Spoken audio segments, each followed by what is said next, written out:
Are we ready over there? Are we ready here? All right. Hi. I'd like to call the meeting to order. Welcome, everybody. We're happy you're here. And I'm David Lauderstein. I'm the presiding officer. I'd like to just call it to order and to do a roll call for the members of the advisory board. So Raymond Rust, not here yet. We understand he's flying in, and there might be a little delay with the humidity. And then Susan Sparks. Present. Paul Stone. Present. Karen Vasquez. Present. Caroline Guerin. Present. Carol Willis. Present. And Antonio Gracia. Not here yet. I don't know if he's coming or not. There's No. Russell. Okay, and here's Russell. Hello. Russell Rust, are you here? Present. Congratulations. Raining off. All right. Russell Rust just walked in. Welcome to him. And so we have a quorum. I'm certifying that. And our first order of business is to look at the minutes. You all have them on your computer here. And so I'd like you to note if there's any emendations to the minutes to be made.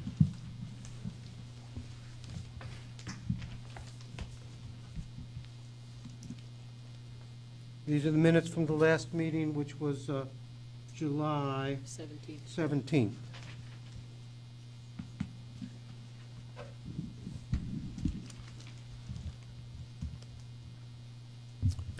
If everybody's had a chance to review those, I'll make a motion that the minutes from the July 2018 meeting be approved. Thank you. I'll Paul second that. Stone made that motion, and Carolyn Guerin seconded it. All those in favor, say aye. Aye. Anybody opposed? Okay, the minutes are approved as reviewed. Sir, I think Yes. that the minutes were July 17th, and you all just approved July 18th, so if we could Oh, re-motion July, that. let's say, the I motion said is... July 2018, I'm sorry. I Oh, probably- okay. My apologies. So it was for July 17th, It is 2018. for July 17th. All right. The secret meeting on July 18th was something else again. Good to know. I'll put that on my calendar. I don't think anyone attended that. Okay. Good. We start off with public comment. Each person has 3 minutes, and we have received public comment forms from 3 people. So thank you very much. I'd like to call on first Eleanor Sung, please. Eleanor Sung.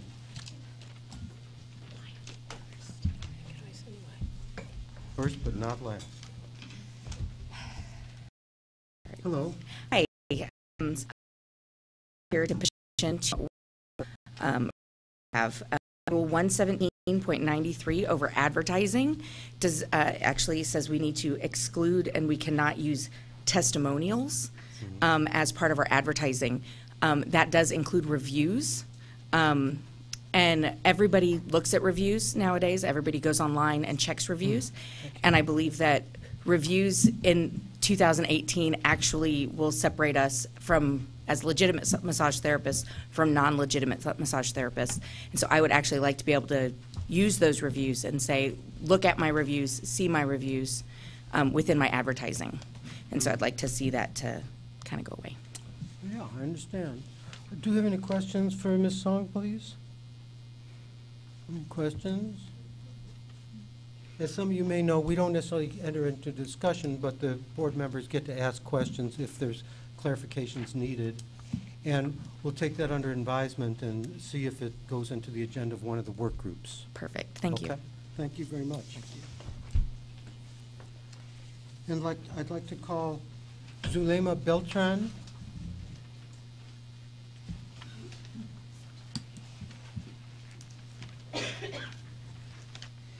Hi, good afternoon. So we have 2 questions. The first one is in regards to transfer of credits into an institution. previously with DSHS, there was an application process. Anyone could get on, apply, see what credits would transfer into another massage therapy institution. With TDLR, there isn't anything specific or concrete. We've been working for the last 9 months trying to figure out what that process is if somebody wanted to transfer into our program from another institution, either out of state or in state, or from a university, and we still don't have any clarification on that. Great. May I ask a question? Colleen, can you speak to that? I'm just curious. I can't, but this is Colleen Tran, but I can point you, and we're going to get you with Ray in education, and we'll figure it out. Okay. Yeah, I just want to mention that that would be appropriately answered by TDLR, their group. Okay. And thank you. And do you have another question? Yes, and then the other question was in regards to veterans that are applying for licensing. Their process seems to take much longer, and it stops at some point when they're applying for their license. So we wanted to get clarification on how we could help those applicants speed up their process and not get held back. Mm-hmm. Okay, great. Those are two important things. Thank you. Thank you.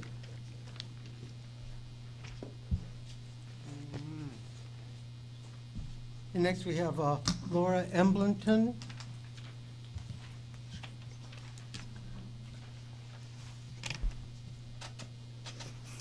Hello, I'm Laura Embleton. I'm the National Government Relations Director for Associated Bodywork and Massage Professionals, and we have over 5,200 professionals here and members here in Texas, which I know doesn't even come close to how many massage therapists you guys have. But I check in with boards every once in a while, and I flew down here because I'm on my way to Oklahoma tomorrow, so I thought I'd just check in and say hi, see if there's anything I can do. Lots of stuff is happening around the country, like we were just at FSMTB. I don't know if you want me to speak to that. I didn't see it on your agenda. It's on it.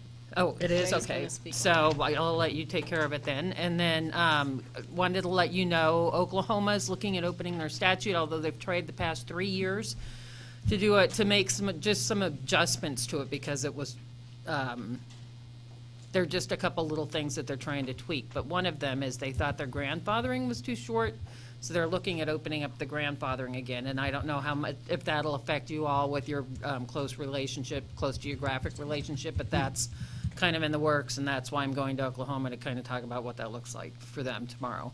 Also, another big state that's doing stuff, California, as you know, is a voluntary certification state, or what I like to call a mandatory voluntary certification state, because most cities require certification. And they just passed Senate Bill 1480. It was signed by the governor, I want to say, in late September, and that would suspend requirement for from January 1st of 2019 to December 30, 2001. So effectively, is saying that these people don't have to take the MBLEX, but they come in and take an exam, not an exam, but they have a hearing, an education hearing with CAMTC, and I'm not quite sure what that looks like yet. And I think CAMTC is trying to draft to prevent from denied. I've got that whole packet in my backpack when I'm sitting at the airport. I'm going to try to figure that all out. But just know that that's happening in California. And if you all have any questions, because I'm going to the big conversation in massage therapy right now is establishment licensing in the intersection of human trafficking with massage, and I have 1,000 ideas on that if anybody wants to hear them. Do we have any questions for Ms. Embleton? All right, No, thanks. Thank you. Thank you. Thank you very much for coming. Sure. All right. I would like to call up Nicole Kostich, please.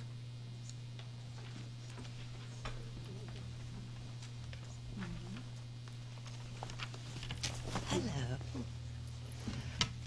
Hi. So let me know when to start. You can start right now. Okay. I'm Nicole Kostich. I've met y'all before. Thank you for being on the board. I came today because there were just some things that I've done this a long time that concern me, and that I'm hopeful that TDLR and the board will start taking into consideration for schools and as well for, most especially for establishments. My mother went back to college and worked in the OR, and I helped her study for all that, including how to gown up, how to scrub, everything, when I was a teen, way before I was a therapist. The way we ran things at the doctor's office was different and far more sanitary than when I worked at establishments. The other concern is we do not have to get vaccinations. Right now, you have therapists out there that are not vaccinated for hepatitis, which can live on things for very long. I did try and contact our state epidemiology department because the blankets that are being used for comfort aren't mandatory to be cleaned every person. Instead, their therapist is trained to fold it, but then you have clients that'll sit on it nude. So we're kind of behind and in the dark ages on these things. We do health and hygiene, but even police officers wear gloves. We know that there are certain bacteria for the public's health that could be spread. One minute I'm working on somebody that just got off an airplane. Next minute I could be working on somebody pregnant. And dish soap isn't quite the same to kill microorganisms as things like HEPA-Cleanse being required in establishments, or establishment license owners being trained in what's actually sanitary for the clients and not just put on the therapist. Because if you say, hey, you got 5 minutes afterwards to have all this done, it's not in anybody's interest if your raise doesn't come through because you didn't have the next client on table in time to actually follow those guidelines. And that's actually a public health threat. There are gloves for massage therapists that will go all the way up to the elbows, since we use our hands and our elbows. Currently, I have a cut on my arm. I've seen therapists working with Band-Aids from hangnails and all kinds of things. Those are open wounds. We really, really need to consider having the board or TDLR send out notices saying we'd like for therapists to voluntarily offer to wear the gloves. I know people that aren't comfortable not knowing their therapist because they don't know their personal life and they don't want a stranger touching them. They don't know what germs they have. But I really would like to see us kind of move forward in massage therapy, even if it's not regulated but voluntarily. I think even the police officers that are looking for the sexually orientated businesses to close down, it would be much easier on them if everybody was gloved. That's not the most attractive thing in the world, but massage therapy can be a medical thing. It's definitely a procedure that people go through. They're trusting you with their health and their body. And we know more than this. We know we should probably get vaccinations. I get some, but we should have health checks to work on the public. And we should probably be gloved, even if we're not working with needles. We're working an hour on skin. So I wanted to bring that to your attention. I know there's a newsletter that goes out. Maybe we could do something and say, hey, look, here's these gloves.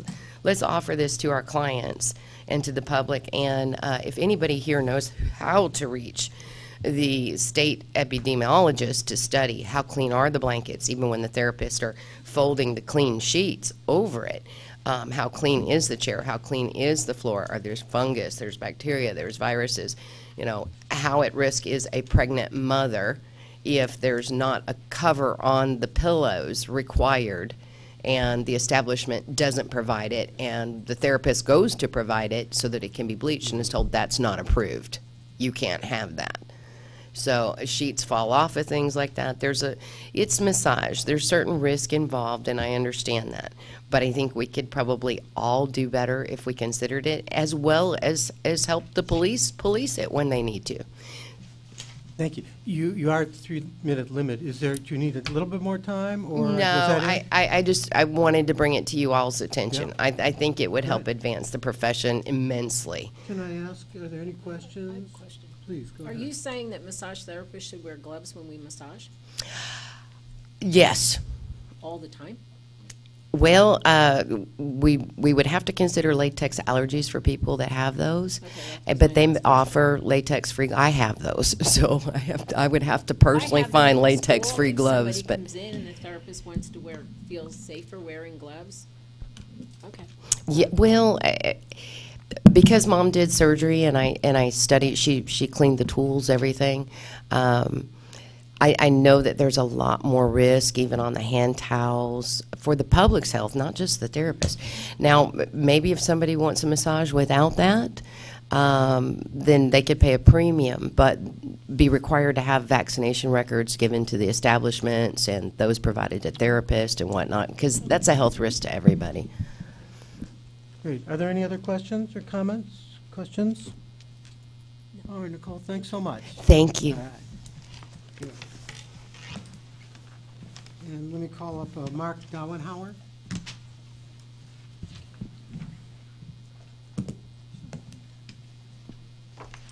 Afternoon, folks. How are you? Good. My name is Mark Dowenhauer. I'm here to just make a statement in regards to Section 117.22B of the State Rules of Massage Examinations. Approved examinations must be broadly recognized for licensure purposes by other states that regulate massage therapists. The deletion of this important section could and would have long-term and damaging effects on the entire industry in Texas, as well as outside the state. This omission would make it possible to disallow the use of the Emblex for licensing in Texas. Should that happen, it could cause future massage therapists to reconsider the idea of getting their license in Texas due to the difficulty in portability to other states. Anyone who did then receive a license in Texas would have to take another exam if they were to leave in order to practice in another state. As a co-director of one of Texas's longest running massage schools, we see somewhere between 25 to 30% of the students who want to relocate to other states, or at least have the option, or others that come from other states to live here, practice, and thrive.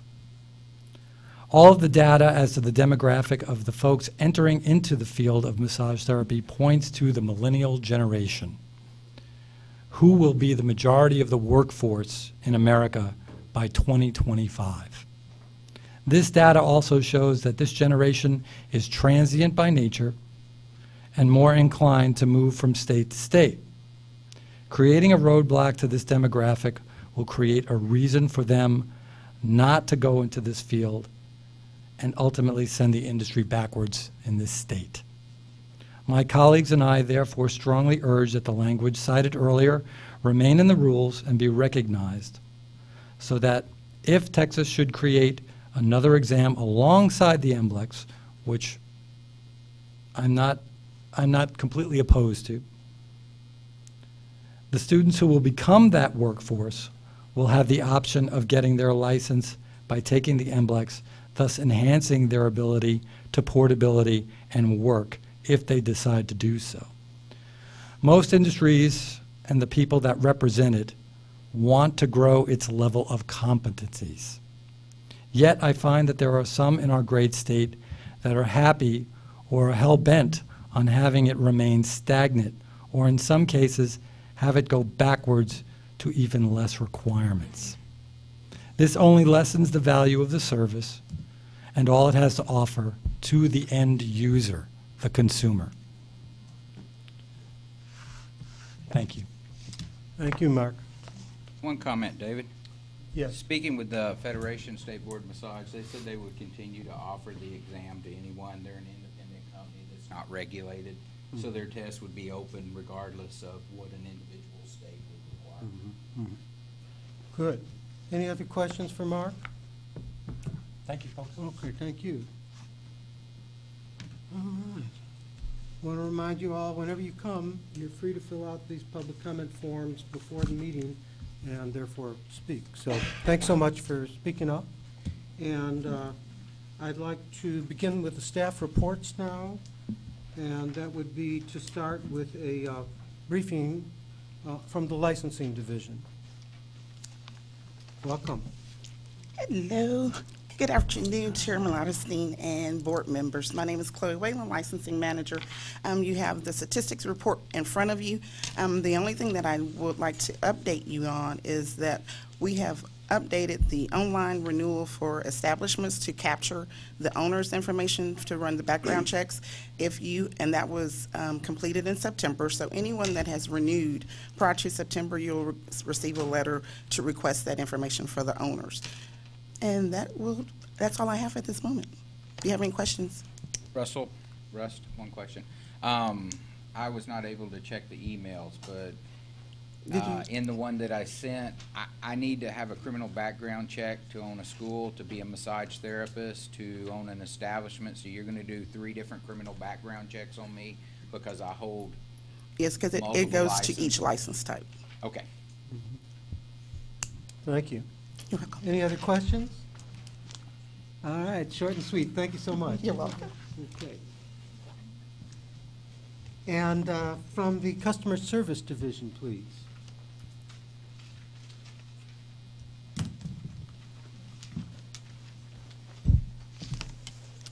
Good afternoon, advisory board members. My name is Tuan Nguyen. I'm the customer service manager for this program. So since the last time we met in July, we had been still getting stable amount of contacts, averaging about 3,000 contacts per month for massage therapy. And for September, looks like it's going to slow down a little bit. We have a total of about 2,800. But other than that, most of the calls is about license status, so we will track those and work with our license department to see what's going on and look further into it. But other than that, I'll be happy to answer any questions you have for me.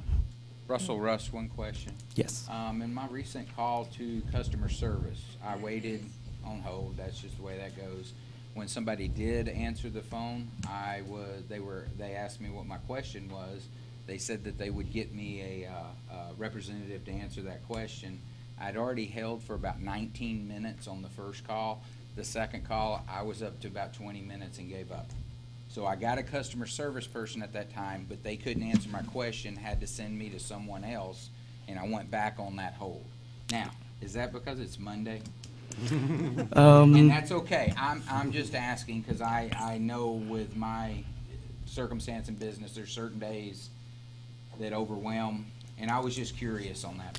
Yes, on Monday it really depends because, again, it's a little bit about staff availability, and also some of our folks, we're still trying to get everyone on the same page, but definitely we're trying to make ourselves not dependent on certain databases to just be like, okay, only certain teams can look into this database, so we're definitely working on that, and we're also slowly training all our folks to be at the point where they can answer questions instead of just transferring a customer to another line that they have to wait for. So that's slowly in the works, and that's definitely something we're looking into. Thank you. Mm-hmm. Thank you. Any other questions? Thanks for your work. Appreciate it. Education and Examinations Division.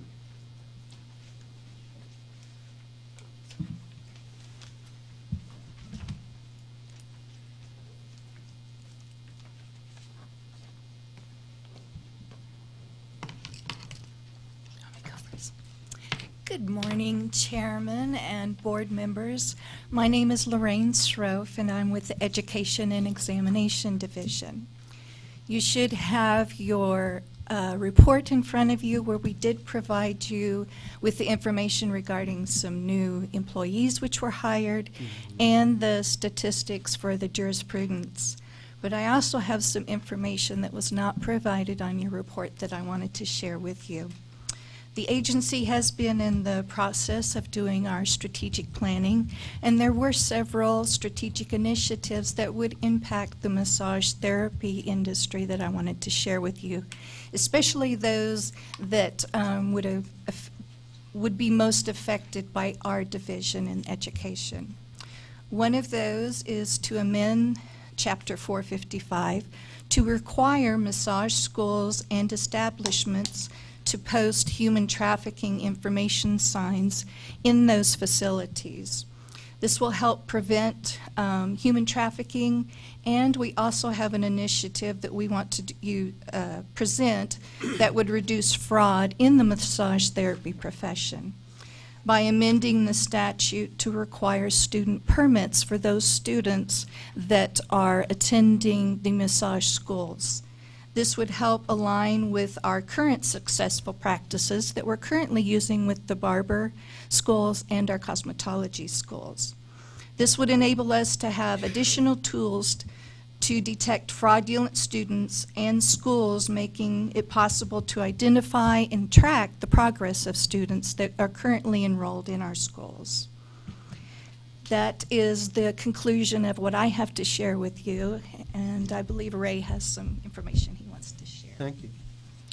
Good afternoon, Mr. Chairman, members of the board. Ray Pizarro, Director for the Education Examination Division. I have a feeling our report's not short. As Lorraine said, those are big initiatives for us and for this industry. I had the pleasure of attending the FSMTB meeting in Salt Lake the first week of October. Caroline was there as well. There were 41 members present who represented the states who were members to the board. That meeting was basically to exchange information and experiences from state to state. It was my first time representing Texas as a delegate, so it kind of helped me understand FSMTB, the Emblex, and how it works for other states and what's working for other states and what's not working for other states.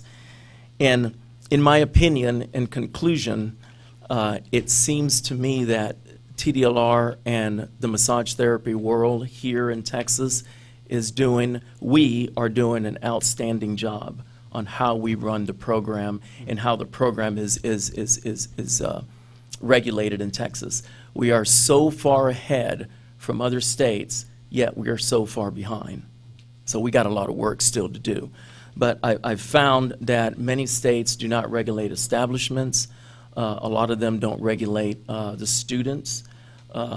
There were talk about mobile massage, and some of the states were saying, no, we don't want mobile massage.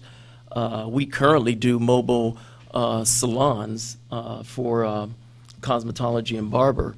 And so my question to myself and to some of the other states were, would you rather know where they're at and license them instead of they're doing it behind your back? So let's not remain in the status quo and move forward. So what I found in other states is they don't have the manpower. They don't have the people we have. When I shared with them the 50-plus customer service reps that we have, the 40-some inspectors that we have on hand, and the 50-plus investigators, and how we have an enforcement division, and how we have a license division. And I mentioned to them that I am not a therapist, but you know, and we don't know it's not too late, Ray. You know, we don't know how to tow a vehicle, and don't know how to wire a house, and we don't know how to care, but we do know how to license individuals, and we do know the laws and rules, and we do know how to be transparent to help that industry be successful. So with that said, I think we're doing very well. I kind of left smiling, going, wow, we're doing good. We're way ahead. However, we still have a lot to do. There is a lot to do in the industry. And I'm happy to hear some of the comments today, how engaging the industry is. This reminds me of back in 2005 when barber and cosmetology came over. We had the same experiences. Everybody wants us to do things yesterday, and that's great. And we got there eventually, you know, slowly but surely.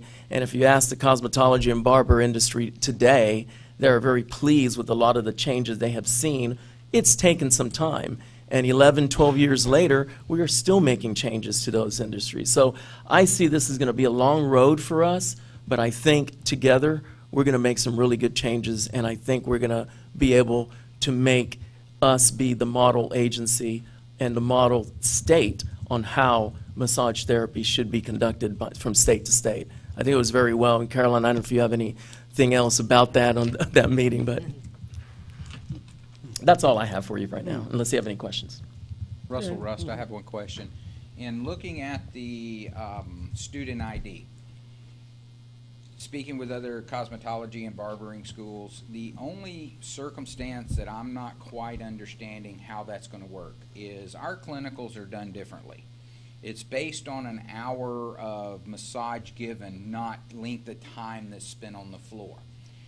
I'm trying to figure out if my student would have to punch in when they went and did a massage, punch out.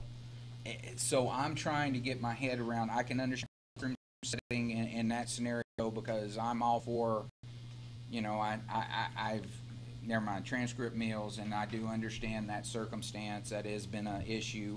Department of State Health Services has asked me to look before about a new way of doing attendance, and I could not figure out a way that would not be or a school could say, hey, for $100 I'll take that hour of absence away. So I don't think that way, but I had to go back over to their area. On that part of clinicals, we're not on the floor. That's not how we work. We're customer service oriented whenever we do our clinicals, to give our students the same experience that they're going to do in the job world.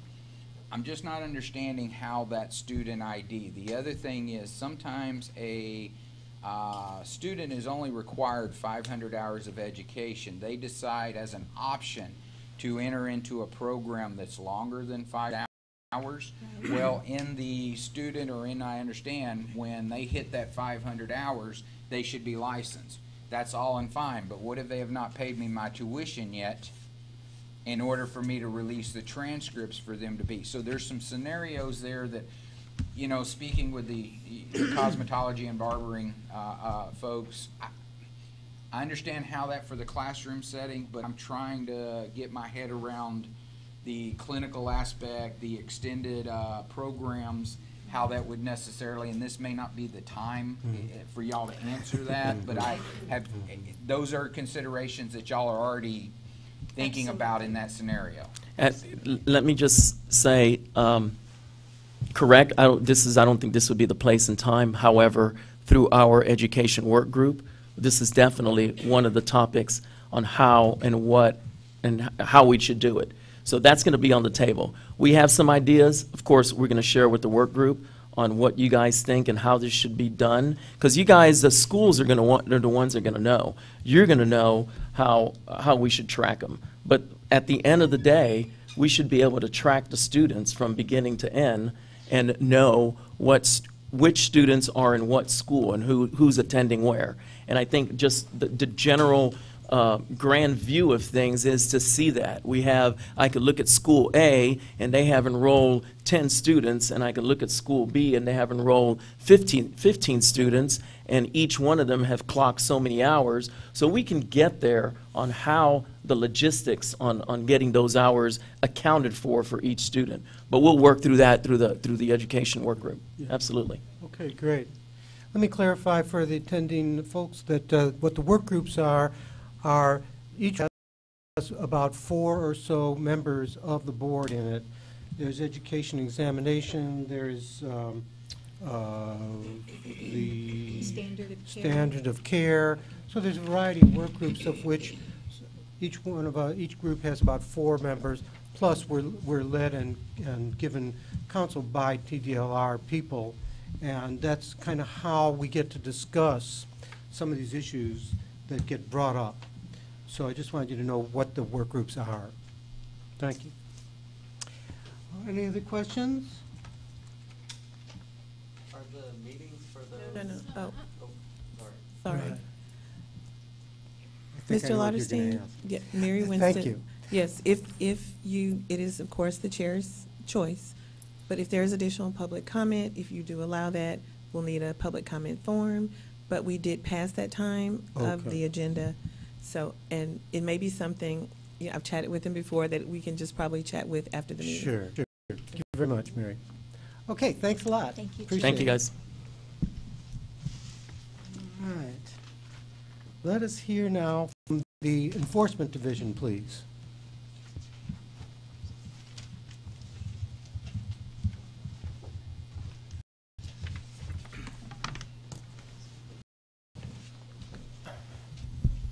Chairman, Advisory Board members, my name is Chris Fundenberg. I'll present enforcement's report to you today. First, I'll go over statistics derived from our regulatory activities to try to provide you with a general overview of our recent activities.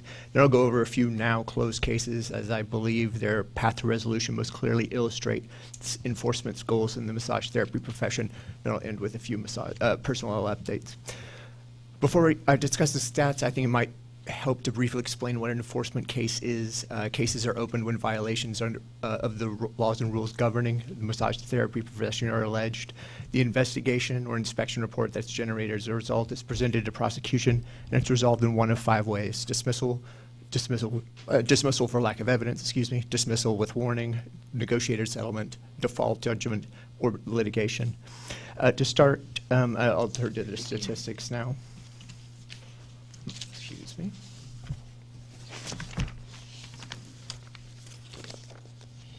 If you'll see the number of cases opened, massage cases opened in fiscal year 18 is about 10% of the total amount of cases opened by the department within that period. Of those cases, about a little more than 40% have been resolved. And I should, at this point, it's probably best to explain. Penalties, police can be imposed through default judgment or through a settlement agreement. As you see, agreed orders is how we prefer to resolve cases. Negotiation. How much of the total penalties assessed is assessed via settlement or is assessed default, as there has been no litigation. It has to be one of those two. I'm not sure of the exact breakdown. All I can say is that of the anecdotal experience, which is that if an enforcement client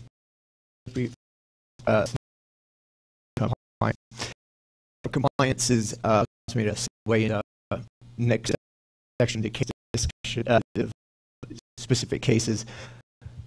Compliance, the role of the department is not punitive. We are not a criminal. We don't have criminal jurisdiction. We would rather bring a licensee into compliance or help an individual become penalties. That is, there are that do require a revocation either by statutory or just due to circumstances. But in general, we'd prefer to make sure that stay on the street and penalize them.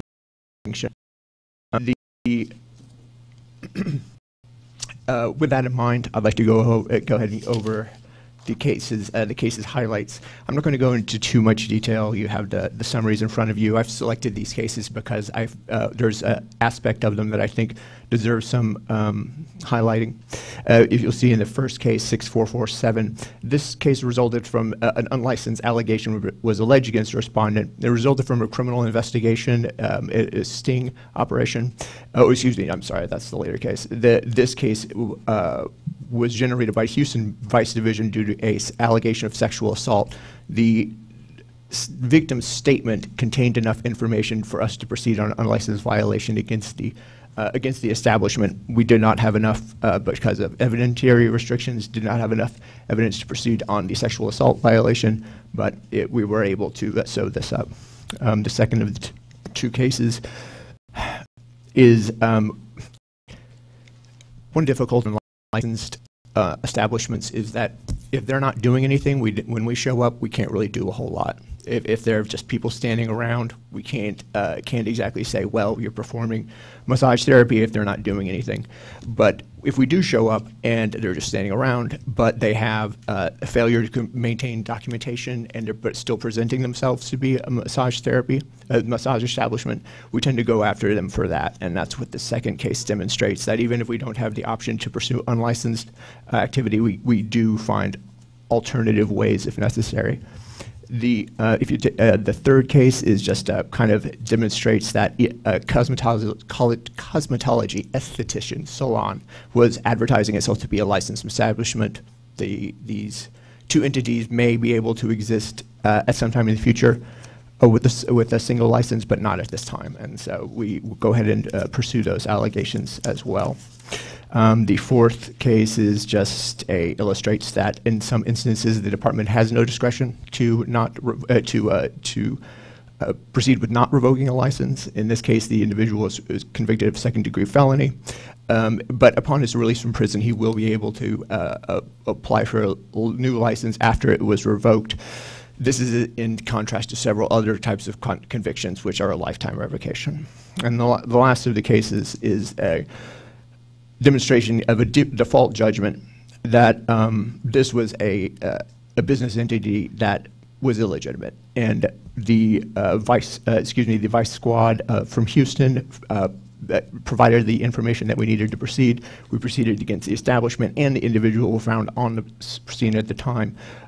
We didn't hear from any of them, but we're probably not going to hear from them again either. Now, moving on to current projects, as the board is probably aware, our criminal conviction guidelines for the massage therapy program has been published in the Texas Register and will be available to the public thereafter. We have finally, we have two new two new attorneys. First is Bob Rennick, one of our who has previously been employed by the department. His ability and experience make him one of our best attorneys, and we're glad to have him back.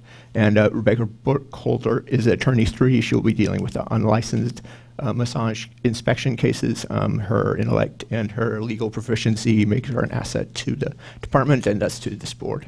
If you have any questions, I'm happy to answer them if I can. Any questions? Russ, I have one comment. I do appreciate the update on the steps that are being taken from complaints, and I do appreciate the final notices and everything that have come through from the complaints that I've filed. Thank you. Oh, you're welcome. Susan Sparks.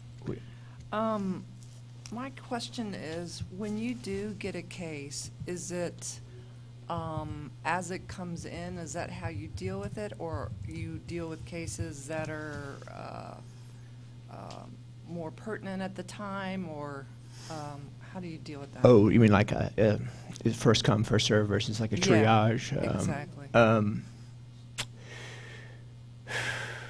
I'm going to, I'd say the primary, that I can only speak for myself, but primary factor is age. Like we do but due to our own internal procedures and also requirements of the state of Texas, age of cases is one of the factors that is heavily weighted.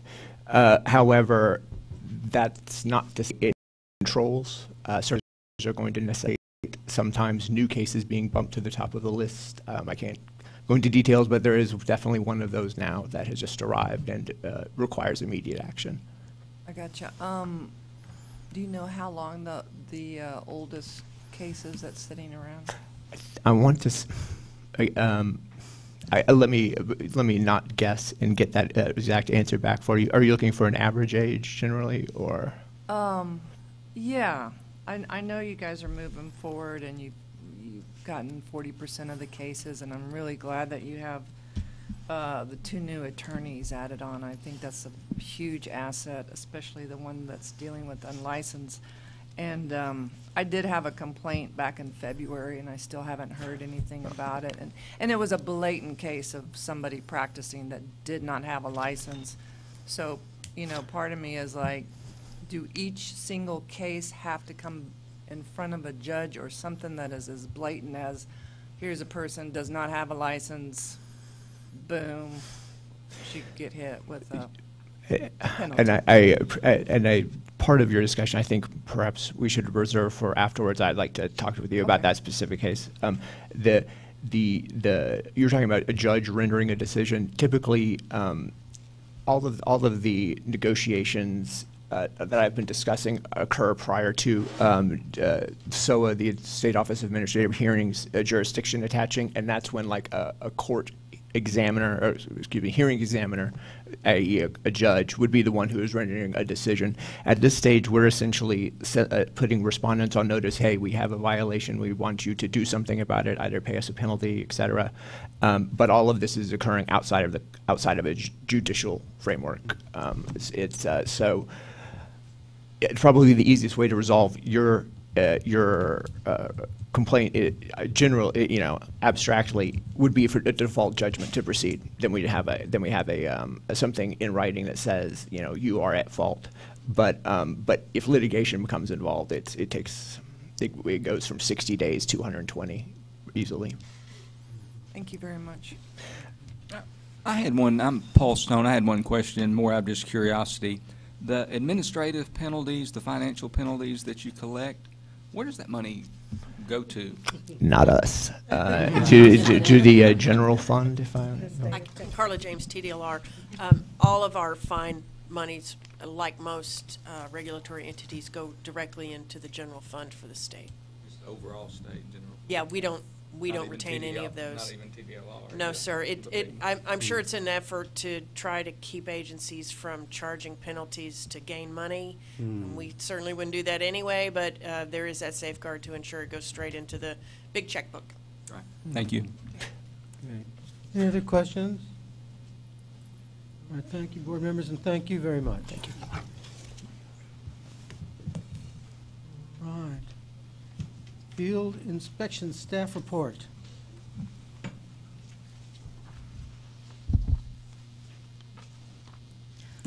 Good afternoon. My name is Tanya Guthrow. I'm the Director of Field Inspections. In our report today, we wanted to give you an inspection process update. We are performing not only establishment inspections, but now we have staff who are trained in performing pre-license and periodic inspections for schools. We recently trained 6 additional inspectors on September the 11th, 12th, and 13th, so that we have approximately, well, we have 9 staff members who are out there in the field performing inspections. I do want to point out that if we get a sense that there may be something untoward happening at one of these licensed facilities, we send our inspectors out together with 2 folks. So we want to make sure to ensure their safety. Under current projects, Ulysses Osio, a field inspector liaison, attended the International Human Trafficking and Social Justice Conference in Ohio, along with representatives from other TDLR divisions. The attendees were trained on how best to identify the signs of human trafficking and were provided resources to assist with identifying and reporting human trafficking. We want to make sure that are prepared when they are thing. On our points, I want to acknowledge Ulysses Osio and Juan Munez, who were both selected as liaisons effective August 1st. A liaison in field inspections help perform school pre-license inspections and develop and perform inspector training for new inspectors and provide additional training to all inspectors when made to the 11 programs that we work with. Also, welcome to 4 additional inspectors. We have James Turner and Lucretia Wells working in the DFW area, Nina Smith in the Houston area, and James McEachran will work in the area of Bexar, Kendall, and Comal counties. And then we have our statistics and trends. First, for the massage establishments, you can see that we started doing mock inspections and training our staff in February, and we've got those numbers through the end of this fiscal year with a total of 94 inspections. And for the school inspections, we started that at a later time, but we are already up to performing 10 of those during last fiscal year. And we're looking forward to increasing the number of these inspections as we move forward. Does anyone have any questions? Russ, one question. Has the school checklist been completed yet, or is that still a work in progress? Well, I think that we're almost ready to post it on the website to make sure everybody, we've already posted the massage establishment and checklist on the website, but we'll do that for the school checklist as well. I know as late as last week, we're working on just rearranging some of the items and making it the way we want it. Of course, if we find anything as we move forward, we'll continue to update those. Thank you. Any other questions? Okay, thanks very much. Thank Tanya. you. All right.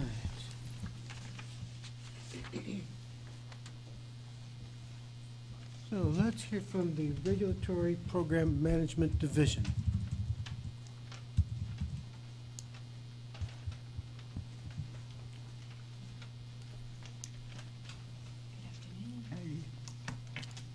Hello. Hello. Good afternoon. My name is Elizabeth Bettis, and I will be giving the report for the Regulatory Program Management Division. This is On the floor. I wanted to come up here with her to introduce myself because the first one we have been able to address the board. So, my name is Nella Lur. I the stage 8 years since my husband instructor Elizabeth has, but you tell them about. I started off with the Texas Cosmetology Commission. This will be my 41st year of working with regulation. And first it was in cosmetology, then cosmetology barbering, and now cosmetology barbering and massage. So You're going to take over, I think. I'm going to take over or take off. So let's see. Marinella and I, we continue to work on the transition of the massage therapist program, which we received in March to the regulatory program management. We've also been working on reviewing the proposed rule changes and legislative updates with other divisions in the agency that involve massage. We continue to assist enforcement, field ops, licensing, and customer service with questions that arise during investigations, inspections, as well as addressing daily industry questions and emails. On October 2nd of 2018, we met with the Standard of Care Work Group, which we'll discuss in item G of the agenda. This concludes my report. Any questions? We'll try to answer. Any questions? One question, is there any significance to us, as on your card, as cosmetology, barbering, and massage, as opposed to us still being healthcare practitioners? Are we more closely related with barbers and cosmetologists than we are the other? Just curious. Mr. Russ, Carla James, TDLR. I'm sorry, BB, if I'm going to interrupt you, but I suspect you'd rather me answer it than you have to do it. So, we are trying to make sure as many people in our RPM division understand, and so because of that, we're kind of sprinkling things out and spreading out a little bit. The determination on what went on the card first, I don't think was given much thought. Okay. We're trying to get more folks involved.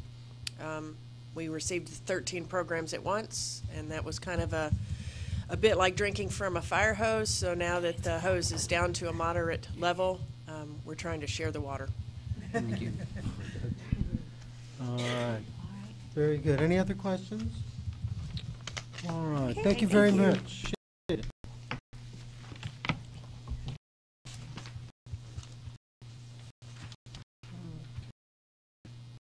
No report from the executive office.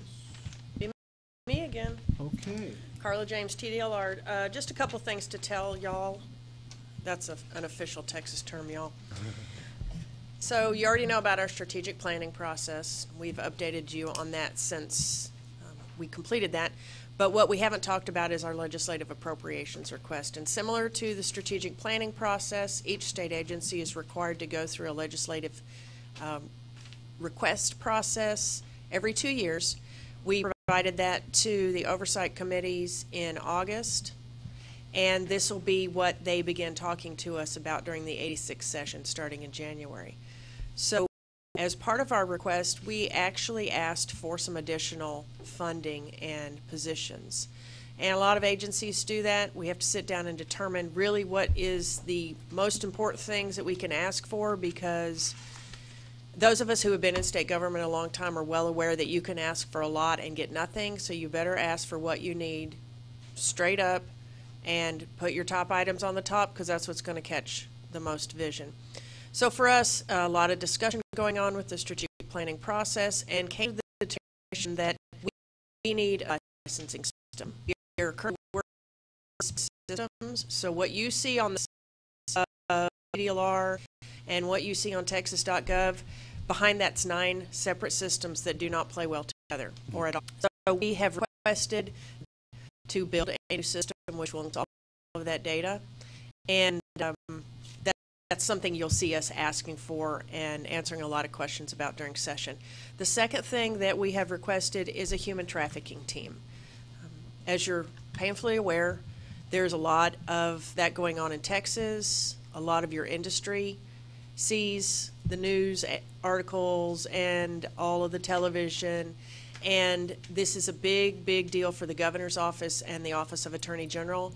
So we have a unique position in the state government in that we can go into a lot of facilities under our normal authority and doing our inspections see some things that don't look right. And so because of that, we can share that information with local law enforcement. And the design of this new human trafficking team is to be partnering with local law enforcement. We have no expectation that we're going to go in and arrest anyone. That is not what's going to happen, but we can work with local law enforcement. We can train them on what to look for when they are around these establishments. And so we have requested funding for a few humans to go with that. There's a lot of data that needs to be captured. We see ourselves as somewhat of a conduit between a lot of entities to provide the data that we're running across. And finally, we have requested some of the money back that we lost during the 85th session. All state agencies were required to give back 4% of their operating budget, and we lost 14 positions related to that. So we're requesting 7 back. We understand the budget dynamics of the state, and we want to be cognizant of that, but we do need to have some folks back to get up to the standard that we are accustomed to having. Those 7 positions would be in customer service, licensing, enforcement, and inspections. So that is the gist of our additional requests. It all remains to be seen how that's going to work out during session, but I'm sure we'll be reporting to you and you'll be able to follow progress on the agency's website. So speaking of the agency's website, I have some numbers that I promised Nick I would provide to you. And that's over the past 6 months, the massage therapy website has had 215,000 page views for an average of 1,175 a day. 52% of those visitors did it from a desktop computer, 43% from a smartphone, and 5% from a tablet. And the top reasons for visiting the site were Versa, to apply or renew online, how to renew a massage license, a license search, administrative rules, and how to apply for a new license. So I'm happy to answer any questions you have. Russell Rust, I have a couple questions. The fees that we pay for our licensing, is that not enough income? And I'm just asking. Me personally, I would be willing to pay more if it got more. Sure. So how does the licensing fees, how does that stack up in the overall budget? Is that just a part of it that you need? Or? For our budget or for the state for the state as a whole? I guess more for TDLR. So actually, that's a great question. We are supposed to only charge what we need to run the programs. And that's what we do. We have very little left over. But the little we have left over is not enough to create a licensing system. So what we're asking for is the budget authority to spend what we have left over. And because right now, let's say, I'm just do a hypothetical, we bring in $30 million in fees, but we're only appropriated $28 million. That means we have to give $2 million back to the general fund. Now again, these are all hypotheticals. I don't want somebody out there watching screaming at me, $2 million, what are you talking about? But so we're asking for the authority to spend the stuff that we have. And we plan on using the funds coming in through fees to pay for these. Now, if it looks like we don't have sufficient money to pay for these, if we get the authority to do it and we don't have sufficient funds to do it, that is a time that we will sit down with our commission and start discussing things. But right now, we just don't have the authority to spend what we're bringing in. We have to give some back. And we lower fees as quickly as we can, but population growths, you can only predict so much. And with population of Texas growing and our licensee base growing, sometimes those projections don't work out right, and we end up with more money in the kitty. We just want to spend what we put in the piggy bank.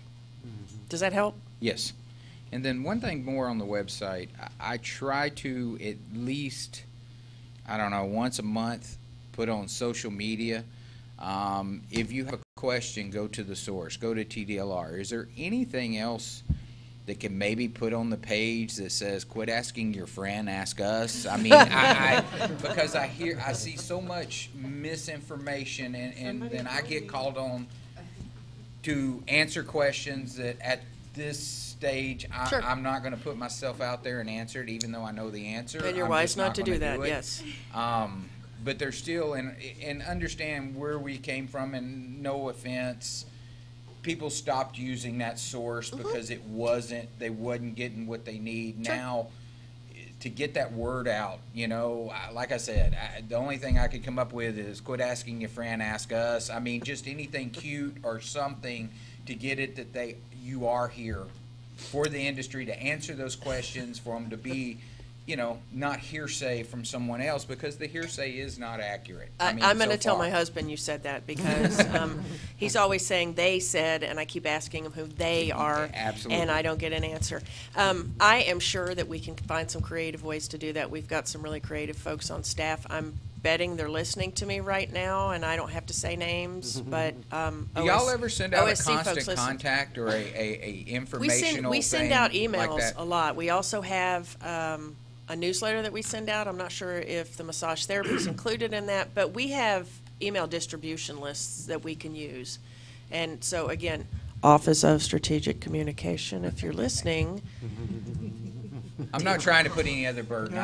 No, absolutely. I'm excited to be here, and I have not, so far, everything that I've ever asked has been answered. May not be like that I like it, but it has been answered, and I would like to see more of our massage therapists step up a little bit more to the professional on some of them, and it's not a bad thing. It's just that's the nature. It makes them a great massage therapist. Sometimes, I put out there for them to go to the website at least once a month, just to We see appreciate if that. there's anything, that for them to be using the initiative or that to look rather than waiting for someone to tell them something. Yeah, absolutely. We will dig a little bit deeper and see what else we can do. I appreciate the comments.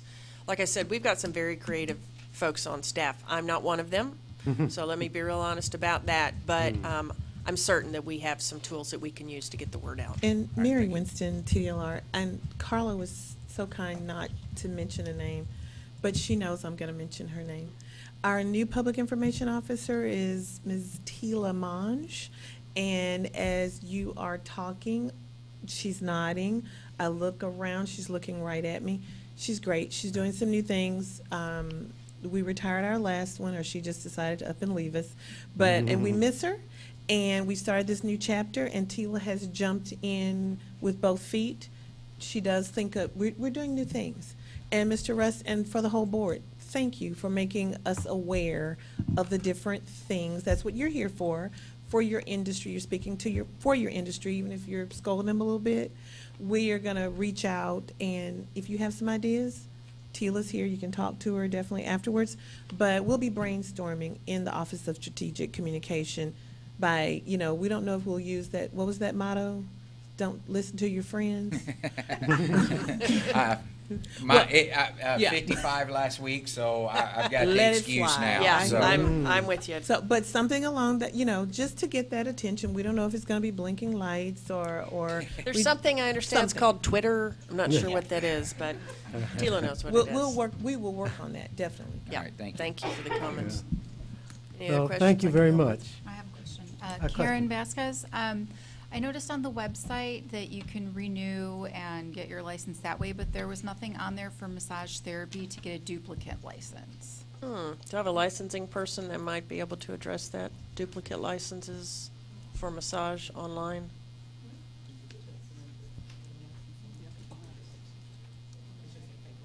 We may have someone moving. Yeah, we may have someone coming up to the table. Not too. yet. This is something we'll look into. We'll get you some more information on that. And now we have someone coming up. Okay, so I think Chloe can provide us some guidance on that. Chloe Whelan licensing. We can start working on that and looking into maybe doing a duplicate online. Right now, it's just a paper for you to fill out a paper form okay. to get the duplicate license. Right, okay. I just noticed that it was for other Yes, ma'am. programs. We just can not look for- into it. Okay, great. Thank you. Thanks a lot. Thanks, Chloe. Anything else? Any other questions? Okay. Thank you. Thank you. And I want to thank TDLR for helping to create an advisory board, which some of you may know this did not exist with the previous agency we were associated with. And so there's more and more close working, and we really appreciate the forum, and thank you very much. Colleen Tran.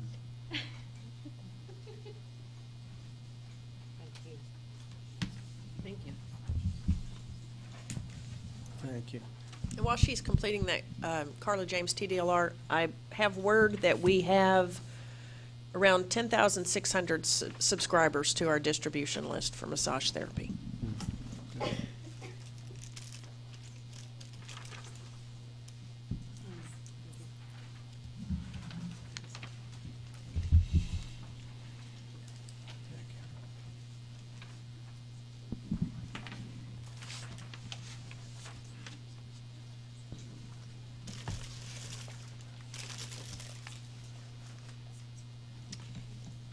So what will you be speaking to?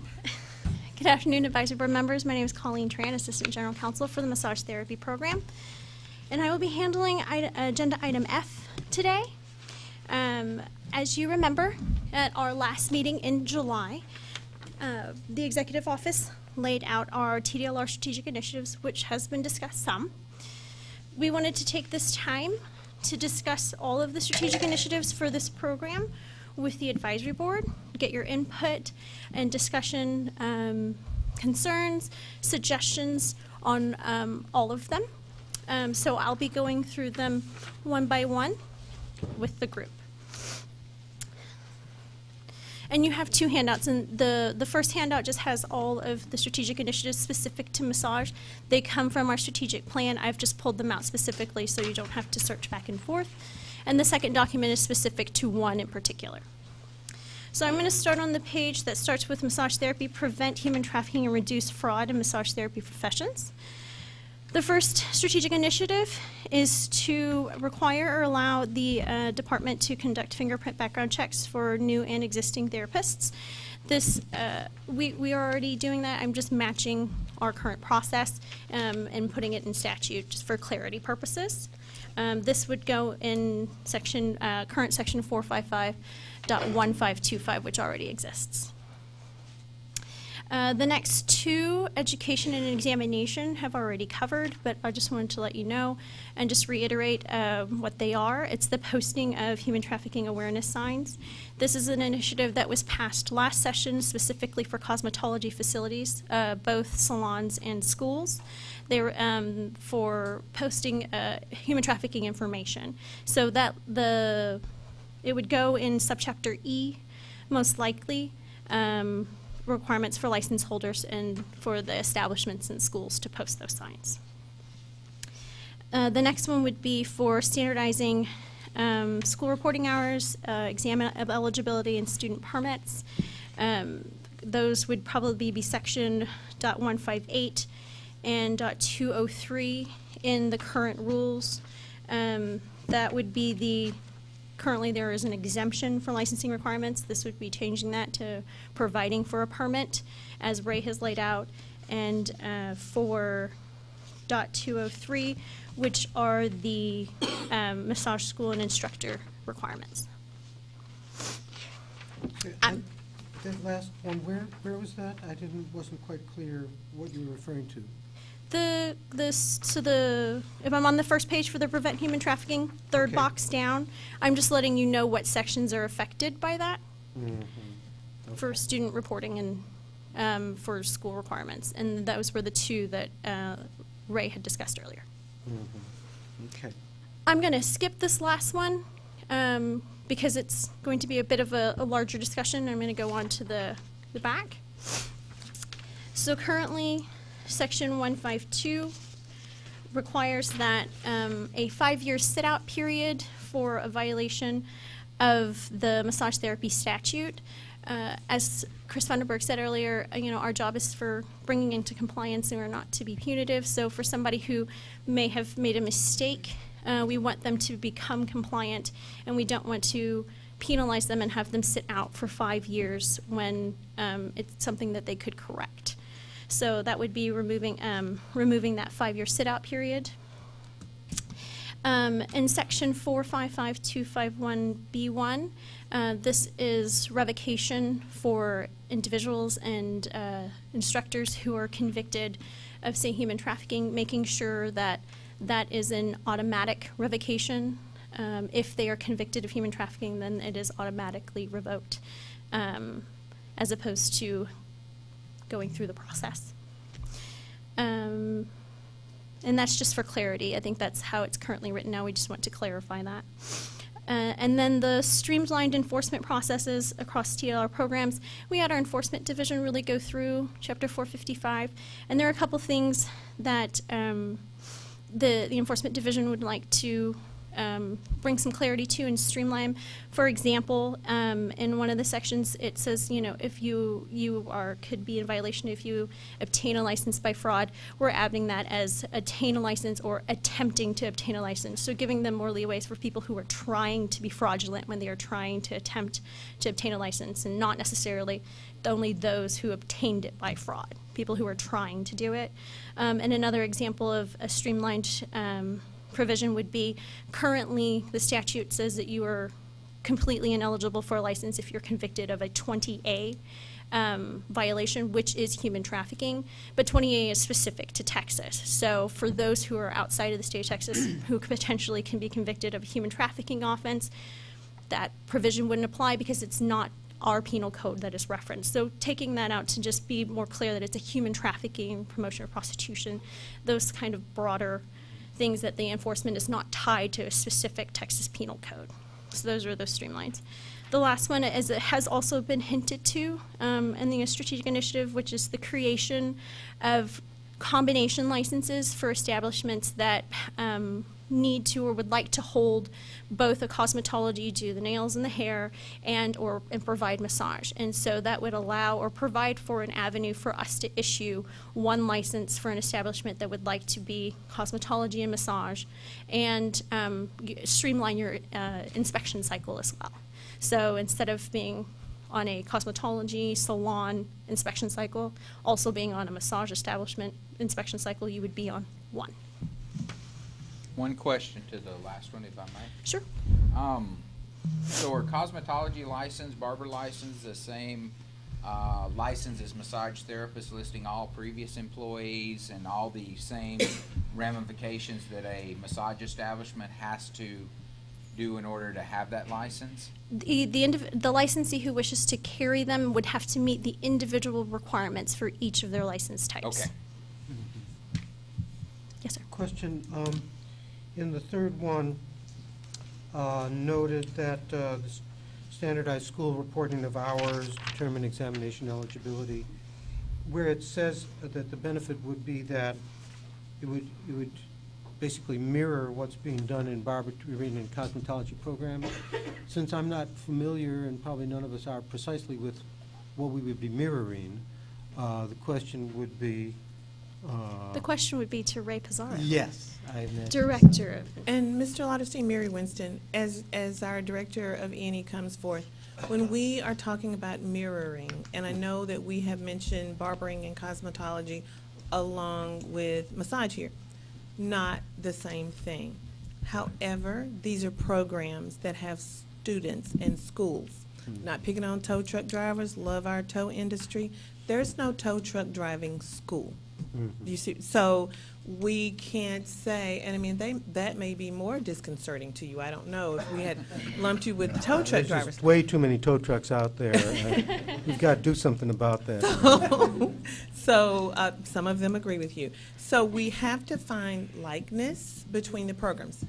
Likeness regulatory-wise, not in practice. Okay. So if there's a school, we have students. Currently, when we get all these systems together, we won't have to go through 9 of them, but we keep track of what's going on in these schools. So we know how the schools are dealing with the students and how the students are doing in the schools during that time frame. So those are the similarities, not the actual practice. Okay, and one question on that. So in school-wise, all y'all have is barbering, cosmetology, and massage. None of the other departments y'all regulate have schooling. We could give him an auctioneer. There are schooling in other industries, but the similarities of what Mary is saying is not the same. Okay. As how we would apply it for massage. Sure. So Ray Pizarro, Director of Thank you. Education. So Mr. Chairman, to answer to your question would be, we found success when the barber and cosmetology came over in 2005. We were testing, that predecessor agency was testing anywhere from 95 to 100 students here in Austin. Everyone would have to come to Austin. If you live in El Paso, you would have to come here. So that type of thing. We've tried to streamline that, and one of the streamlining was we were getting a lot of paper, stacks of paper of student permits, and we're like, what are we going to do with all of this? So we've turned this around and we've made it electronic. We made it easier for the schools to report those hours of the students, whatever they've earned in that school, reported in an electronic format to the department in a secure website. So that's what we're talking about. Sure. The school, the students attending your school, the similarities will be you have a student, they're clocking hours or achieving hours to obtain a license, and there's an exam component. So those are all the same, but the differences are obviously, one is massage, one is barber, one is cos. There are folks here in the audience that are in all of them, barber, cosmetology, and massage. So there are similarities, and we truly believe that this program, the electronic reporting, will help this industry. And again, those are the things we're going to talk about, and we're going to show the work group how that instrument works for the other industry, and then maybe that will help you guys see, oh, yeah, that could work, or maybe we can do this or tweak this. Okay. Because we have the platform, it's ready there. Sure. One question I have to that, in my conversations with cosmetology and barbering, they said the number one thing was the expedited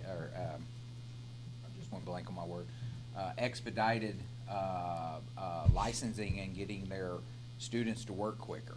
Can you speak on that? Is there an element to that? Is that accurate, or?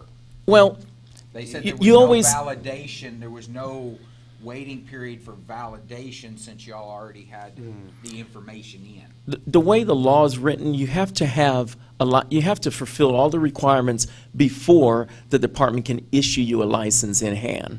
Okay, so our predecessor executive director at the time decided, let's try to make and we call it a temporary license in the barber and cosmetology world. If those individuals have fulfilled all the licensing requirements prior to be made eligible to take the tests. So a lot of folks would prepay, they do everything up front. I did all my hours, I paid for my licensing, I'm of age, I have everything I need to have in accordance to DOT 20. DOT 20 is usually where we have the licensing requirements for most of our industries. If they do that prior to testing, when we send an eligibility file to our test vendor, they know, and through a code, we tell these folks, hey, these folks that we send you are good to you to issue them a temporary license so they can operate until the license in hand, the real license from TDLR, is mailed to them. So if we've tackled that problem in barber cause, it's not foolproof. It's not, 100% working, of course, the way it should, just because you have to have all of those requirements fulfilled. So some students won't do it. We had a temporary license at one time because we were only testing twice a year. Yeah. So we got a temporary license. It was only valid. If you failed the test, it was no longer valid, but that we did have that implemented. So the day they finished school, we're able to send in their paperwork because, like I said, we were coming to Austin, like you said before, twice a year. So that gave the student or the graduate that successfully completed the hours the ability to work until they got to take the exam. So I'll say this, and General Counsel may stop me, but some of the issues you have is we would have to have changes in the law to really have a true temporary license. So the way we tackled it was you need to fulfill all the requirements, which is what it already says in the rule prior to issuing a license. So these folks have fulfilled everything they need to do, so we just sort of gave them authorization at the tail end at the exam site. Yes, we know you got everything done, you can work, this temporary license is good for 10 days until the real one come. In the situation you're talking about, it sounds to me that there would be, it would need to be a law change because we're suggesting to give someone a license prior to fulfilling all of the requirements by rule and law. And I think that's something we wouldn't do. Well, I would think that hopefully with the changes from the strategic initiative would help that. And being able to have a system, and Ray, you can stop me, have a system where the information is already with us. And so once the student does test, that would be their final right. And that requirement. is one of the benefits of the state administering the exam at that time. So it would cut down on some of that timetable. Not, just for clarity's sake, the MBLEX can be taken before the person has completed their 500 hours. Not so anymore. Not anymore? No. Oh, okay, I'm sorry. They have to finish their, That's they a have to change finish I their didn't know about. 500 hours. The school has to send the transcript to them, and then they're eligible to take the Thank you for MBLEX. enlightening me. I That's didn't know okay. that. Thank you. Okay. Can I ask a question, Paul Stone? I just wanted, I think it's been duly noted, Mr. Russ pointed it out earlier, and I just want to kind of piggyback on his concern, if I understood him correctly. If we go to this reporting of hours process, it's not unique to Russell in that our school, the majority of our students are funded on interest-free financing through the school, and we try to make our program accessible to a larger number of people rather than inaccessible. So our program might just be 7 months from first day of attendance to completion, but their payment plan might be 12 months. So we have the same challenge. Hopefully that will be protected. Our interests will be protected since there will be people who will be completed with the program who still owe us money. I don't know the answer to that.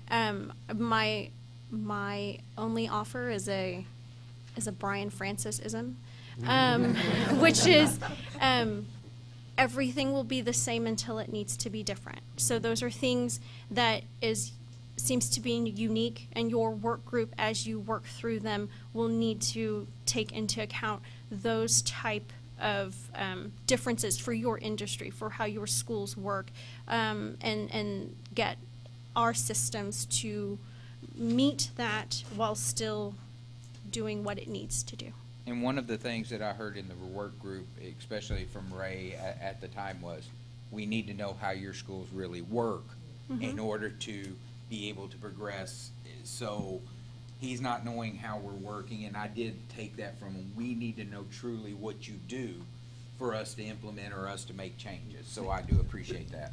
Just to offer this to you guys, in the cosmetology world, at the time when they came over, there were reporting practical applications. So for simplistic reasons, they would say, well, Colleen did 400 hairbrushes, I don't know what you're talking, and this person needed 200, and so they're practical applications, and we're saying to ourselves, why are you reporting that to us? Why do we need that as an agency?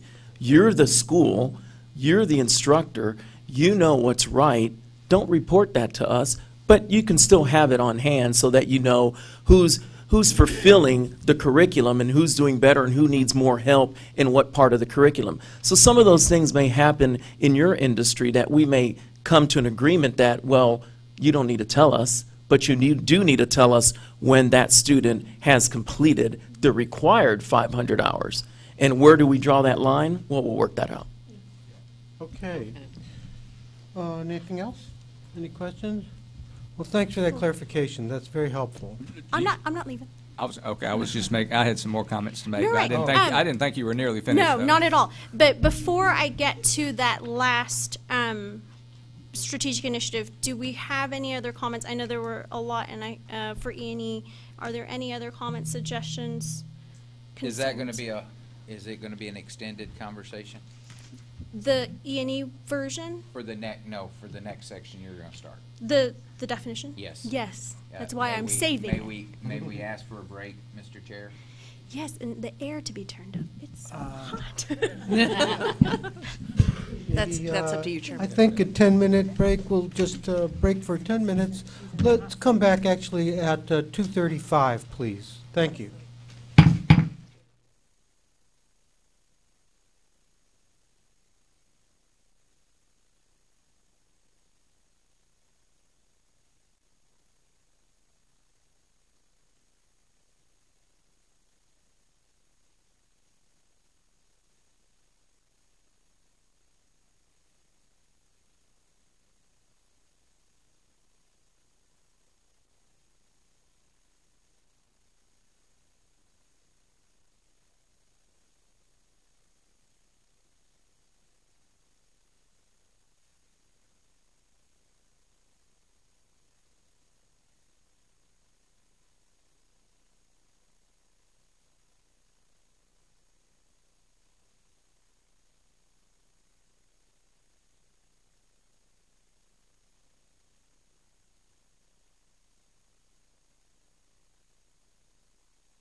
if any of you had time enough to get a chair massage at this point, but it's all right.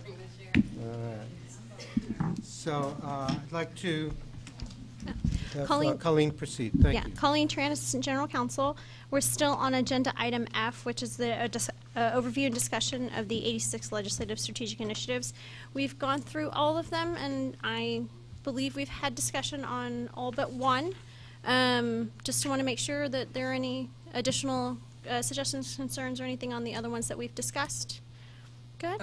Paul Stone, I wanted to make just a comment or a concern. As a practitioner, an advocate, and a representative of our industry, I'm just concerned. I hope our industry doesn't become, a dumping ground for hot-button political issues. And I guess I would ask a question, and maybe everybody collectively could maybe address this. I know that human trafficking is an issue. I know it's an ugly word. I know it's political. How many, in the last 12 months, how many people have been cited or criminally charged, whatever the case might be, for suspected human trafficking using massage therapy as a front in the last 12 months? How many people have been charged with that or suspected of that, if anybody can answer? And I'm not expecting everybody to just have every answer. No, and I wouldn't be able to answer that right off the top of my head, and nor would we as an agency be able to, because we don't criminally charge people with trafficking. Right, and my follow-up question, and I understand we probably don't have an answer to that as well, if someone did have that information through law enforcement agencies and everybody collectively, these are the people who have been charged with a crime or suspected or whatever of human trafficking using massage therapy as a front, how many of those people had any type of massage licensing? None of them probably have any massage licenses. So my concern is that massage schools, the people who are rule followers, who are doing it the right way, who are following everything, we're putting all these signs up about human trafficking, and we're not the problem. Mr. Sir, We if I have could, the licenses. Carla James, TDLR. I think the direction we're going is they are already required in the cosmetology salons, and although we don't have those numbers, that's something that we're hopeful that if we are granted the ability to hire human trafficking staff, we will be able to provide from a cross-sectional direction across the state. But I don't want anyone to feel like we're picking on your industry. I think what the legislature is telling us, and the governor's office and Office of Attorney General as well, is, look, state agencies, use whatever resources you have to at least let the general populace know that this is a problem in the state of Texas and we want to address it. So as we have already sent these signs out to the beauty salons and the barber shops because it is required by law, massage establishments are the next logical choice just from a traffic perspective, and not traffic in human trafficking, just the number of people that go in and out. I can tell you personally that where I get my massages done, they're already hanging up the sign, even though it's not required. And the manager even told me, I'm glad y'all are doing this. We need to put them up in other places. So I don't want anybody to feel like they're being picked on. That's certainly not the design of this. But we are following the leaders of this state who are saying, use your resources where you can. Let's do a combined effort to address this problem in our state.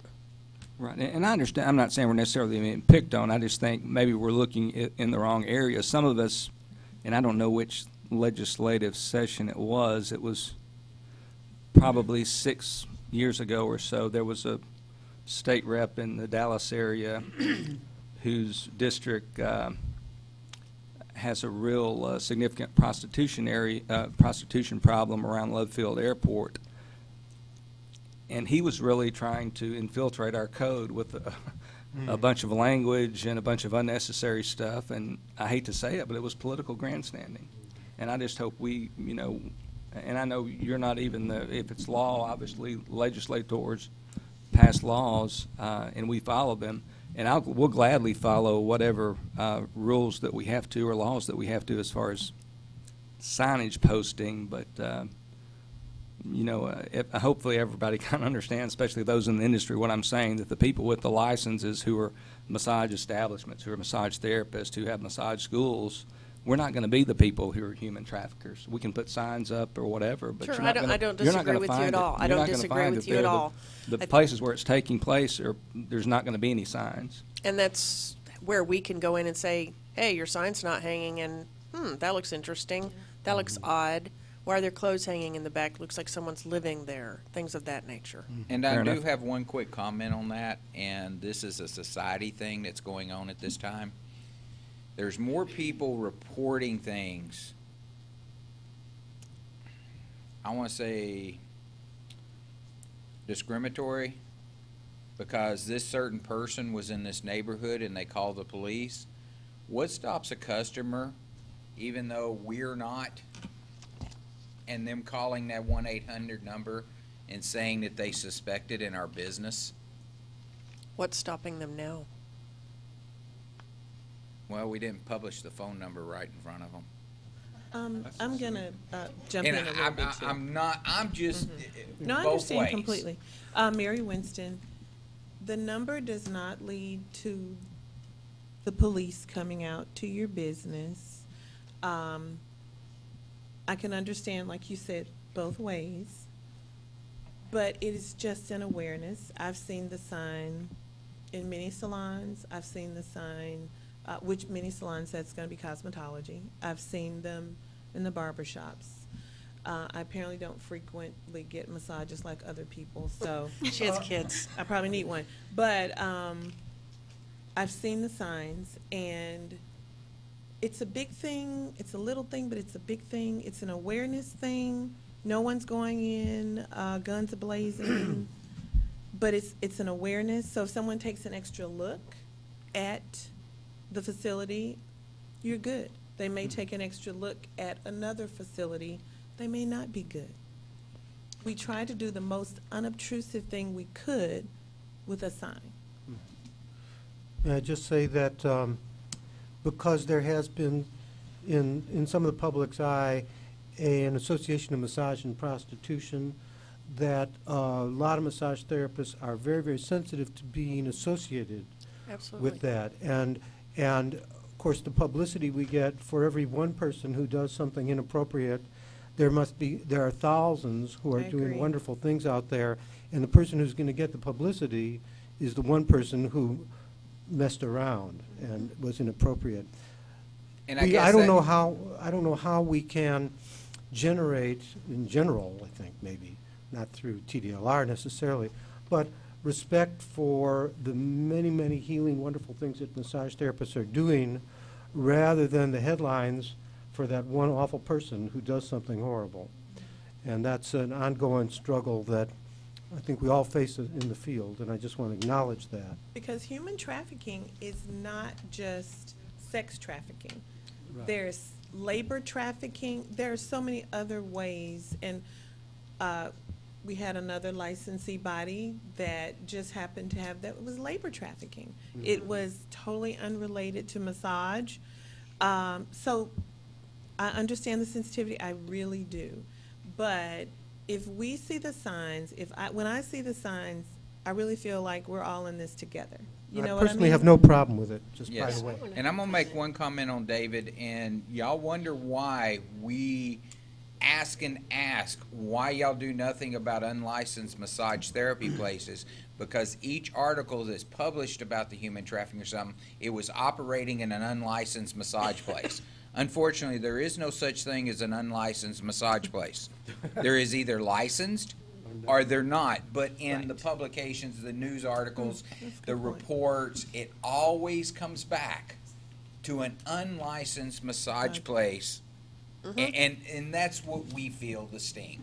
Yes, absolutely. And I know y'all wonder, maybe y'all may not wonder, why we keep coming up with, why can't you do something about somebody doing this that's unlicensed? And we understand the process and the procedure, but if you want to know where that comes from, it's because we're attacked in the newspapers, we're attacked in all the articles of an unlicensed person, when There is no such thing as an unlicensed massage therapist. As your regulatory authority, we feel your pain. Okay. Yeah, we definitely And y'all understand. just wonder why we keep coming up with those words. That's because No, that's the I don't words wonder. that the I public know because hits us it, with. it gets said over and over again, and no matter how many times you correct it, it gets said over and over again. Thank you very much for allowing the discussion and furthering the vision of the whole and not just one aspect. Paul Stone again. I just want to make one more comment. The frustration I think that we feel on a lot of the complaints that are filed, and I know it's a massive problem, but I think there's a feeling in our industry that if you file a complaint regarding a concern over unlicensed, a person purporting themselves to be a massage therapist and performing massage therapy and being unlicensed, not having a license, that it's just too big of a problem. Those issues are, and maybe I'm off base, but those issues are just so many that they're not going to be tackled or not going to be addressed. And I just feel like we would be better served if that issue, which is our biggest issue that we face, is people, we charge people to come to our schools money to get a license, and then there's people out there who are practicing massage therapy, purporting to be massage therapists, who don't have a license, and they're not getting in trouble. They're not getting investigated. So I think the agency would be, as far as from an investigative standpoint, would be much better off allotting more resources towards this most common violation than maybe than human trafficking. I mean, these are things that are going on in our industry. They're going on within a 5-mile radius of us right now. There are people who are performing massage therapy who do not have a license to do massage therapy. So, I'm sorry, Carla James, TDLR, if I can address that real quickly. I don't want to give the impression that human trafficking is the only thing we're going to look at, because it's not. This is simply what we're talking about from a legislative perspective. Absolutely. What we consider unlicensed activity is a top priority for us. So I don't want to give the impression that just because we're discussing this today, that diminishes the other things that we're looking at. It absolutely does not. And Mary Winston, I'm looking around for Tanya Guthrow, and I think she stepped out of the room. Oh, hey, Tanya. So she is head of our inspections. And as you know, your former licensing body didn't have the capacity to do that. So as we're talking about different things and growing together and taking time to grow these things, there is an inspection component now. There is a checklist coming out now. But during that inspection component, we have licensees. We also have an enforcement. Texas is a huge state. I may be able to drive by something and see 5 things that may or may not be licensed. That would be on I-35. We have to have people report these things to us, and we're looking at enforcement, inspections, and we now have the people we're growing and having the people and the methodology to address it. It wasn't addressed before because they just didn't have that ability to do it. But that's been one of our mainstays to get to do this, right? To partner with the different police departments while not endangering our own staff. So I'm going to stop talking because she's just nodding and I'm talking. But that's what we want to do. We didn't have it before you didn't. They just didn't have it. Let's. I don't want to. Maybe we'll take one more comment or question, but then. I have one comment, David. Well, I guess we got 2. I have one. But only 2. Caroline Guerin. I own a school and an establishment.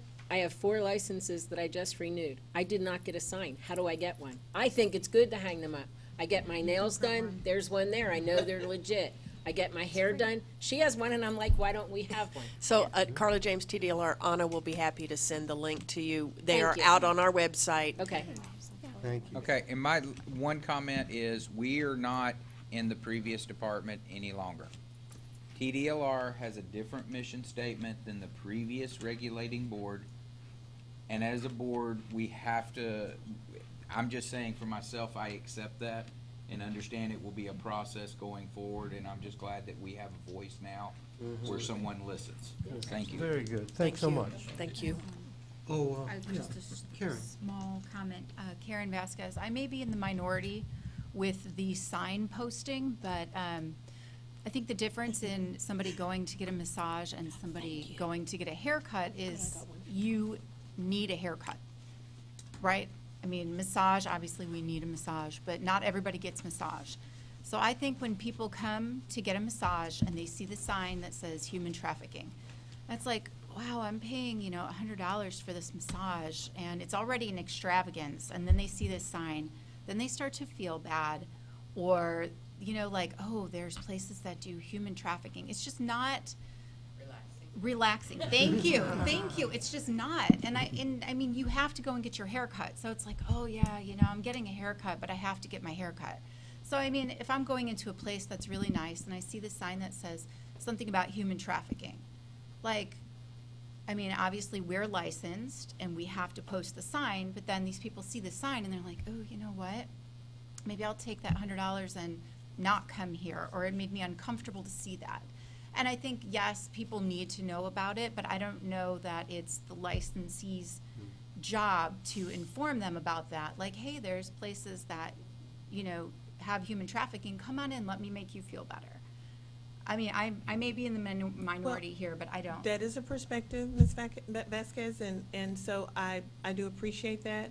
And for all of the legislative body and for all of us listening to that, this is what we need is perspective, because we're trying to do this great thing and we're all gung-ho, and so we have one way of thinking about it, and there's another one, and I appreciate that. So you've given us definitely food for thought.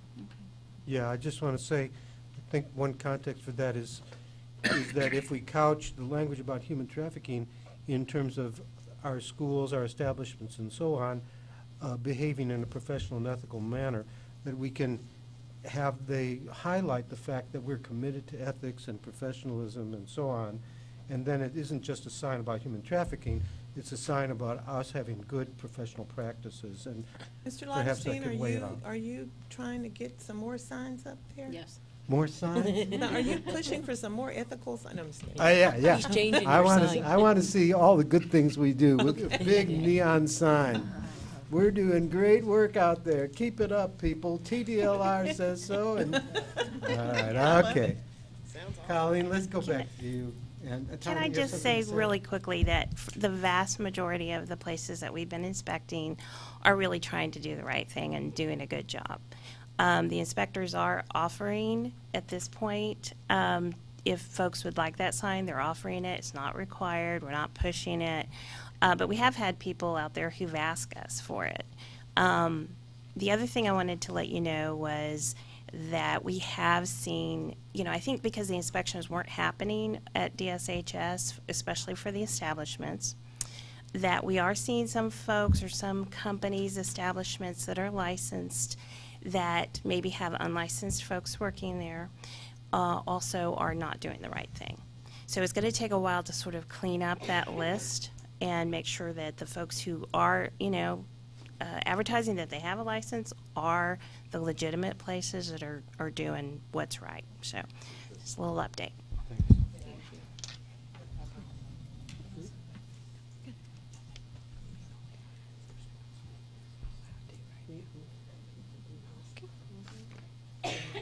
All right.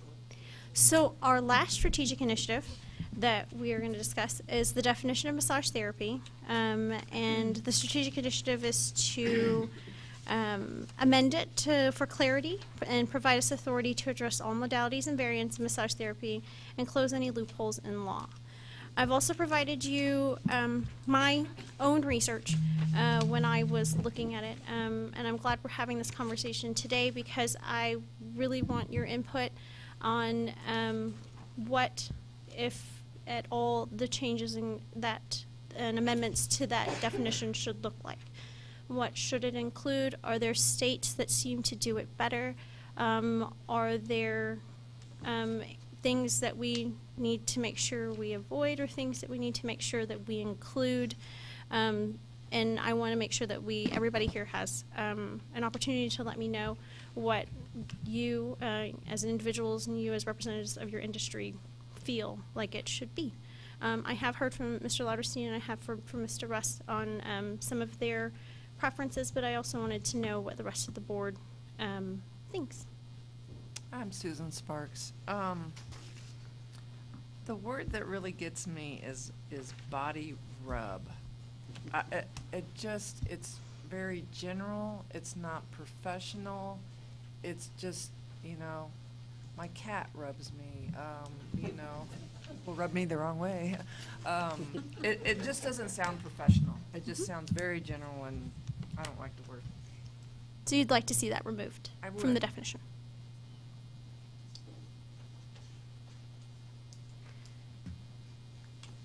Russell Rust, for the board members, I would like you to take a note and look at North Carolina's definition.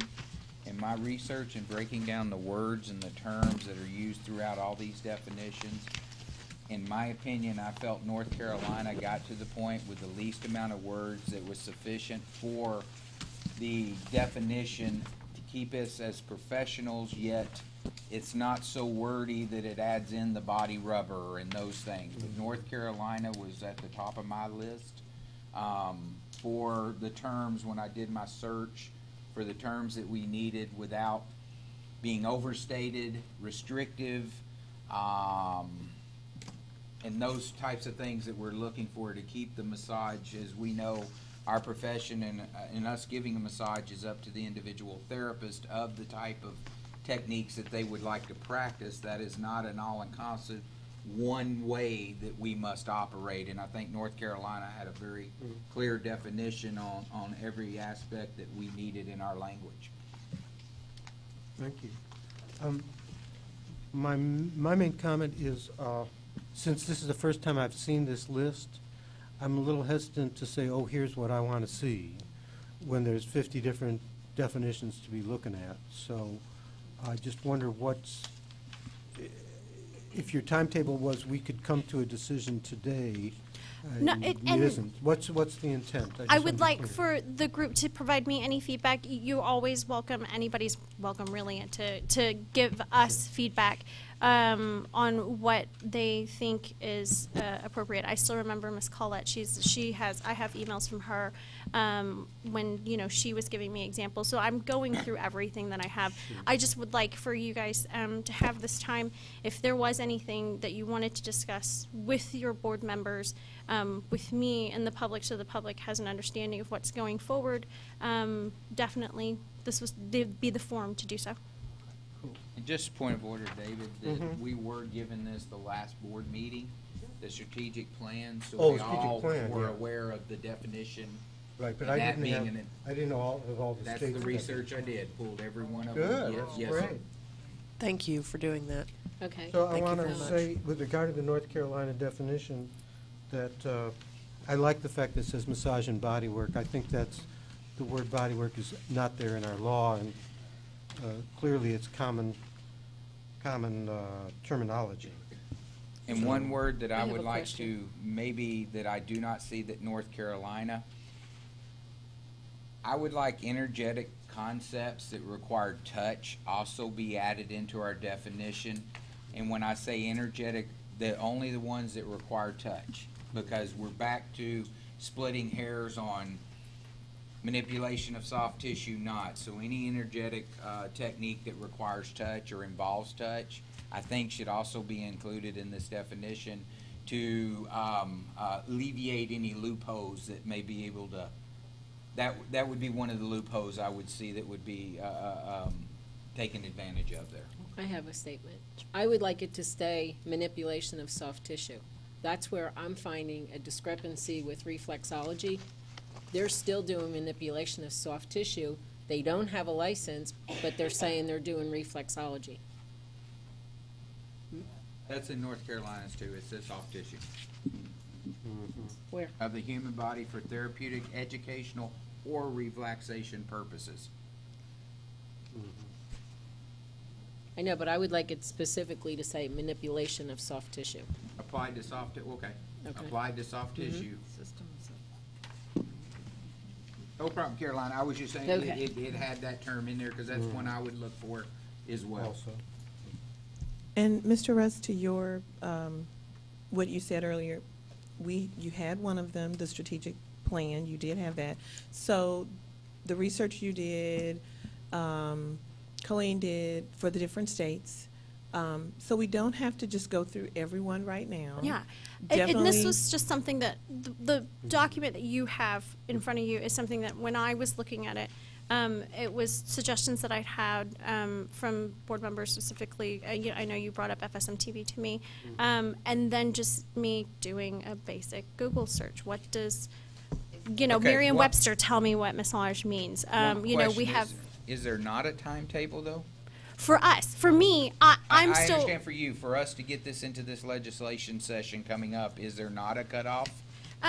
For me, I'm close to my end in review, and I'm working on it. So I would like to hear from everybody. No, I was just saying yeah. there is a time for me. Yes. Okay. Yes, you're accurate. Yes.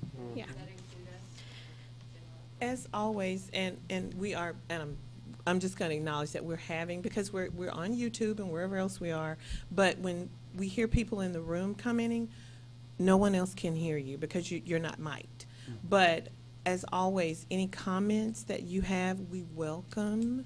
Advisory.boards@tdlr.texas.gov, which I'm sure appears a lot of places, but I want to say it, again. So if they're... Could you slowly repeat that, just so everybody knows? Don't ask your friend, go to TDLR. Don't ask your friend. Don't ask your friend. I love it. Don't ask your friend. Go to advisory.boards. Advisory.boards. @TDLR. @TDLR. .texas. .texas. .gov. Texas spelled out? Yes. Texas spelled out. Okay. .texas.gov. Yes, and that is, if there's someone, I've heard comments that they want to provide input to what we're talking about, reference this meeting. Cool. Tell us you want that input, because we're going to have some work groups that are going to meet, and they may want to have some things that you need to consider, even though I think you probably have some of the same thoughts from some of the other professionals in the audience. Sure. Yeah, well, this is a great resource. I look forward to viewing it in a little more detail. Yeah. I'll send my stuff to advisory boards. Or you can send it to me. Send it to Colleen. Yeah, you can send it to me. Okay. Trying not to put that out there, Colleen. Okay. Oh, I like that one too. It's a big discussion. Any more comments? Things we want to see, things we don't want to see. Specifically, I know we don't want to see body rub. Are you talking about what you would like? I know. I'm for removing all of our definition. Right, a complete replacement. And excuse me, but he referred to a legislator. That's where this came from, is that legislator 2 sessions ago trying to clean up his area in Dallas. Yes. So I know exactly where these terms came from. Yes, so do I. Yes.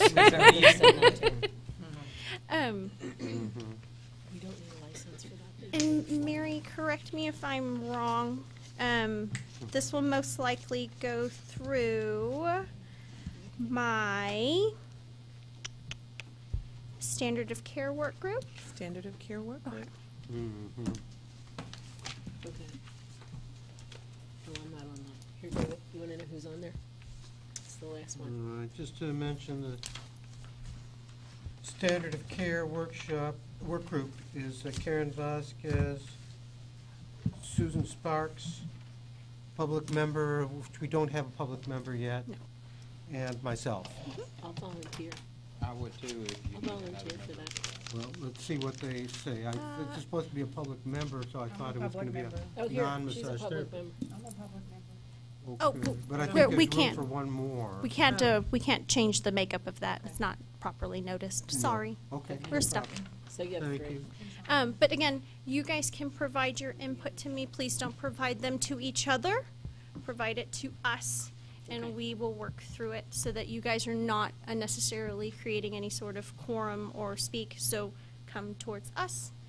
Don't talk to each other about it. And I'd like to make one more comment before next week I get inundated from all the people that viewed this. Who goes to you instead of us? Everyone has the opportunity. Would you please say the website from one of you one more time? That they can comment for themselves that this is not, that this is open to the profession. Yes, advisory.boards@tdlr.texas, spelled out, .gov. And we get a lot of emails through there. They can reference this meeting, massage meeting, industry meeting, whatever, advisory board meeting, this date, and we'll get that to you because, to the work groups internally, because we have comments that, you know, certain individuals want to come into the work groups. Well, that's going to be closed to the session where the work groups then come and speak before the body and the public. But if they have input they want to provide, thoughts, send it to us, we'll get it to you. And we just like to have that one email preferably, so it's just not bouncing all over the world and we're not inundating Colleen's email. So to rephrase, TDLR is giving permission to professionals to Yeah, send in their please. comment Yeah. of the whole Absolutely. industry. Definitely. Please, thank you. Absolutely. Thank you. It's what we're here for. Any other comments or questions on the part of the advisory board?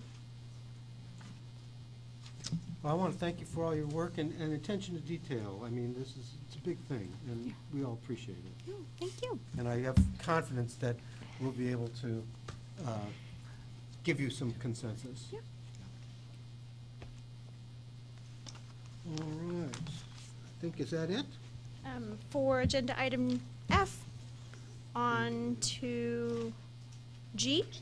G, Mhm. work group report from Standard of Care Work Group. Yes.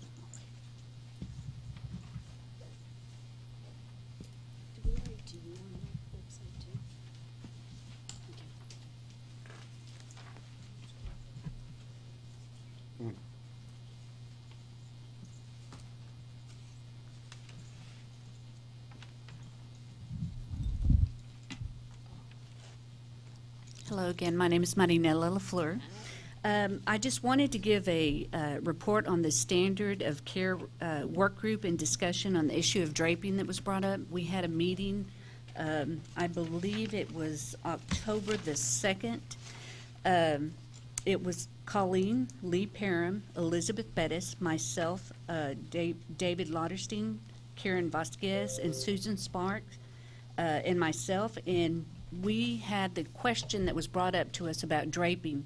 I think currently Rule 11791, number 4, talks about a statement that draping will be used during the session unless otherwise agreed to in writing by both the client and the licensee.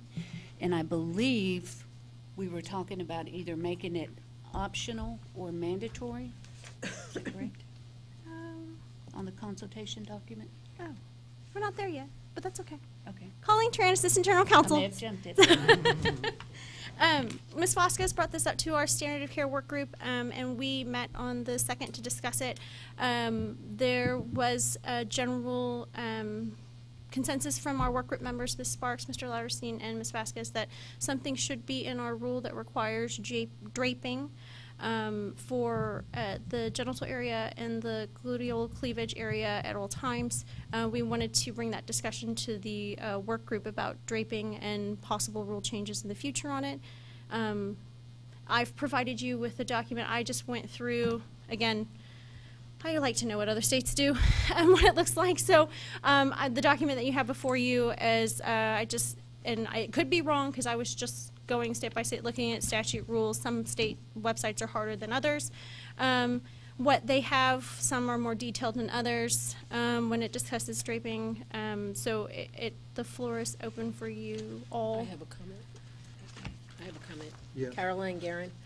I went to a meeting for FSMTB in March about their standards of their test. Texas is the only state that does not require draping. So on the test, there will never be a question related to draping because of us. So we are the only state out of 46 that give the Emblex that does not require draping. That's interesting. I thought it was. Yeah. We're moving to. I would ask that would you be in an agreement with the standard of care work group of seeing something in the rule that would require draping at all Yes. times? Okay. I would. Now, I'm Paul Stone, and obviously the law allows for the non-use of a drape if consent provided by both the client and the therapist. But at Stone School of Massage, not to sound like a prude, but we're going to use a drape. We're not going to serve alcohol because it opens up a can of worms. And we're going to use a drape because that could open up a can of worms. So certainly, I would be in favor of a requirement, regardless of consent of anyone, that there be a drape requirement for all massages. Russell Rust. I am also for being required draping, and in one of my ethics classes, that is one of the contentions of that. And I've always said, well, what if we charge a price for draping, and what if you charged an extra price if they were undraped? So do you see where where that can lead, depending on, well, if they're unlicensed or a licensed therapist performing it? But if draping is a requirement, there is no reason. And when we talk about the gluteal region, as we teach students, this is a glute, this is a glute. If I see the crack, it's now a butt. So it's real simple to Mr. Russ, you're on fire today. So, and with some of us teaching students, we're really you know, I've had clients, and nothing personal, be in the room and get undressed in front of me before I could even leave. And it's not that they have such a understanding and trust in you as being a therapist instead of anybody else. Not that I want to see that or care to see that, but we need to set the standard, and that is a standard that I think we've lacked for many years. I agree. I mean, first of all, is there anyone on the advisory board who thinks that we should not change this? Okay, everybody agrees that there needs to be something on draping. Thoughts? Okay. Just want to make sure. Now, you brought up something, and I don't want to open a whole issue, but we hadn't discussed, or haven't yet discussed, the issue of draping breasts. And I can see, you know, there are various reasons. Some people are trained to do breast massage. Other people simply might prefer to not be draped on the breast. We hadn't, as far as I recall, we hadn't discussed that. Right. I just don't know if there's particular feelings about that on the part. So what I've seen that stands out to me as requiring it unless you have consent formed a way that you are doing work there, and then if you are working there, then at that time it could be undraped, but if not, then you would be required to drape that area as well. I think the consent form is the best way to go on that one. So, that's interesting. I'll send you a copy of mine. I have it on my form that we do draping at all times, but as far as breast massage, I have a consent form. I'll send it to you. Okay. Okay. Is that something the rest of the board would be in agreement with, specifically for the breast massage area?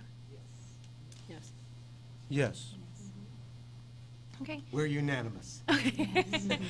So I guess the next step will be, we'll go back to our work group. We'll work on some language because we have discussed all the areas except for the breast massage, so we'll need to work on some language and look at that to make sure that we are good, and we'll come back to the advisory board. I want to acknowledge Karen for bringing that up. Very helpful. Yes. Thank you. We done? Yeah. Anything else? Okay. Nice. Thank you. Did you give us a timetable on the definition? No, I didn't. I think for having a timetable is an effective tool To getting to answers. put people to getting to the subject of matter. So, and I understand legislation, so I know there is a timetable. I've been working on it for a while, specifically from the board members. If you guys have any input that you would like to give to me by the end of the week, that'd be great, because you have my document from there. Colleen, is there any way we can push that out just a tiny bit? I mean, today is Tuesday, and it's a fair amount of reading, so. Is that a lot? Sorry. Next Wednesday, would that be a more appropriate time? I'm just thinking about how crazy my schedule is. I'm sure you all have the same issues. I'm sorry, Karen Vasquez, are we talking about the definition of massage therapy? Yeah, if you have any feedback for me. Yes. Yes. Okay. Yes. Okay, great. So I just put Colleen in a pinch. Sorry, dear. It's okay. But I want to allow the board sufficient time to look at this. I know this is a very important matter, and there's a lot of information. Thank you. Thank you. All right. Now, let's see here, yes. So now, amongst the advisory board, are there recommendations for agenda items for the next board meeting?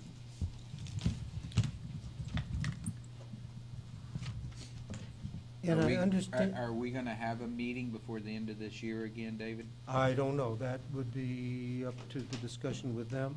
It is all, calling Transition General Council, it's also your call. You know, it's your schedules as we go forward as well, so if you have any preferences. When does the legislative session begin again? Second Tuesday of January. Yeah. Every odd year. So I never know what it might day that is. behoove us to try to meet earlier than January to see if there's anything in terms of the statutes, et cetera, that we might need to talk about. You think so? Okay, we can do this on the side, but I think if we do that, we need to go ahead and coordinate the educational work group. I agree. Since we have to come to a set date for that, so those that are on that committee take a look at that day as being something. Is that okay, Ray? Yeah. I was Just saying.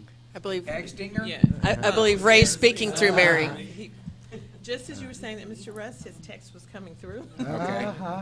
I quote, "Tell the board we will reach out to them, to the education work group." Okay. Yeah. So, but I'm just saying, for us to make the trip here, if we could have done it this time, if more notice for me, anyway. And we can also, Mary Winston, TLR, call in. You don't have to come into Austin if you're not here. We'll make it work. For the work groups. For the work group, we'll make it work.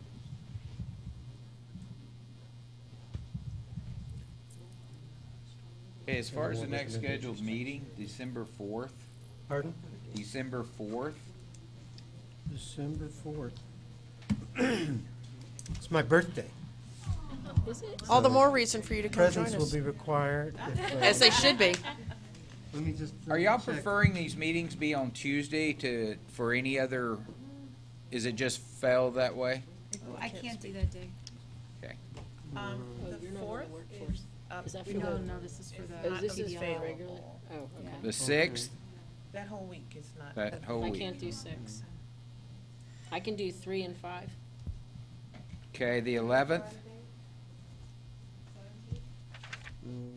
17 is a Monday. Does that work for everybody? I will not be here. No.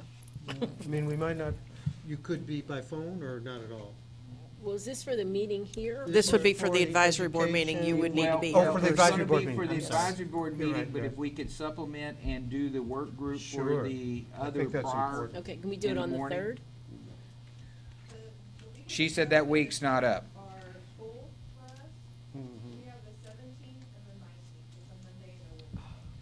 For the advisory board meeting. Yes, sir. 17th works for me. 17th. How about the or- 27th of November? No, that week won't be available, I'm No. afraid. I'm going to be in Costa Rica. Maybe. How about the 17th or 19th of December? Can we make it the 17th? I've got the 17th. Could we do the 17th? That's a Monday at 1 I o'clock. won't be here. 1 o'clock the preference? Yes, Well, so we it's can up do to the you. work group in the morning. Great. For the education work group in the morning, David. Okay. If that's not Is that too okay, late to Ray? get that work done. We'll The make it happen. 17th? Okay. We'll make it happen for you. All right. I didn't know if Ray had to say so since he's texting. I'm his boss, so no. David? Okay. We'll make it happen. David, the work group is, Education and yeah, examination. that's On boss's me, day, you can throw Paul, me that and bone, Russell. right? Okay, so that's at 9? I don't know. We'll- Timing for that? Yeah, we'll get that after the Okay. meeting. Okay. Okay. So if we could go back to item H, Mr. Chair, Item H, recommendations, yes. for agenda items. I think I understand an update from the Education Committee. Is that accurate? For the December 17th Yes. meeting, we're trying to set the agenda. Yes, Is it appropriate to put an update from the Education Committee on there? yes. Okay, are there any other items that you would like us to put on? And that's standard of care.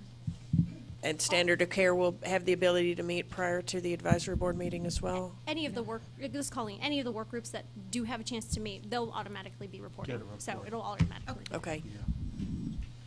Okay. So, I believe that concludes our work, Paul.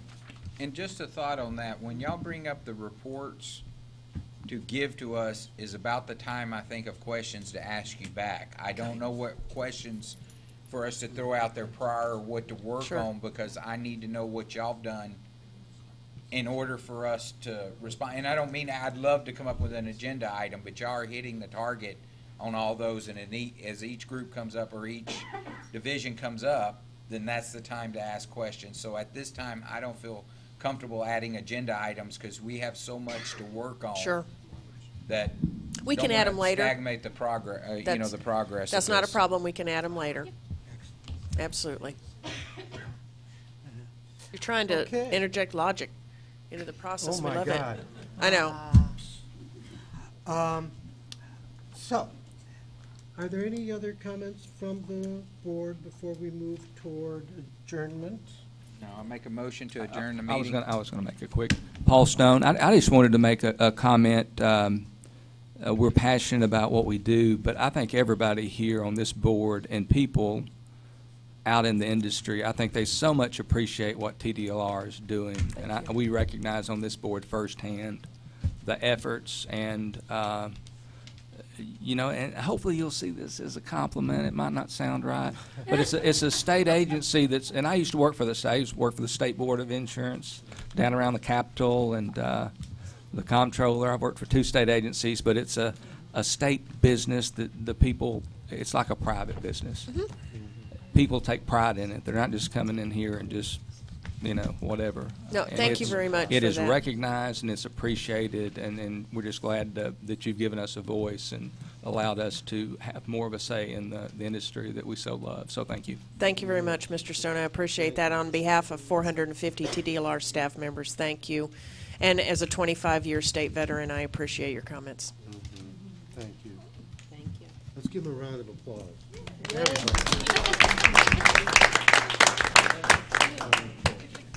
All right, Russell, you had a motion? Motion to adjourn the meeting. Is there a second to that? I'll second that. All right, Caroline, seconds that? Vote. And vote. Are all in favor of adjourning the meeting? Aye. Aye. Anyone opposed? Nay. No one's sentimental about this? Okay. All right. Thank you all very, very much. I call the meeting to be adjourned.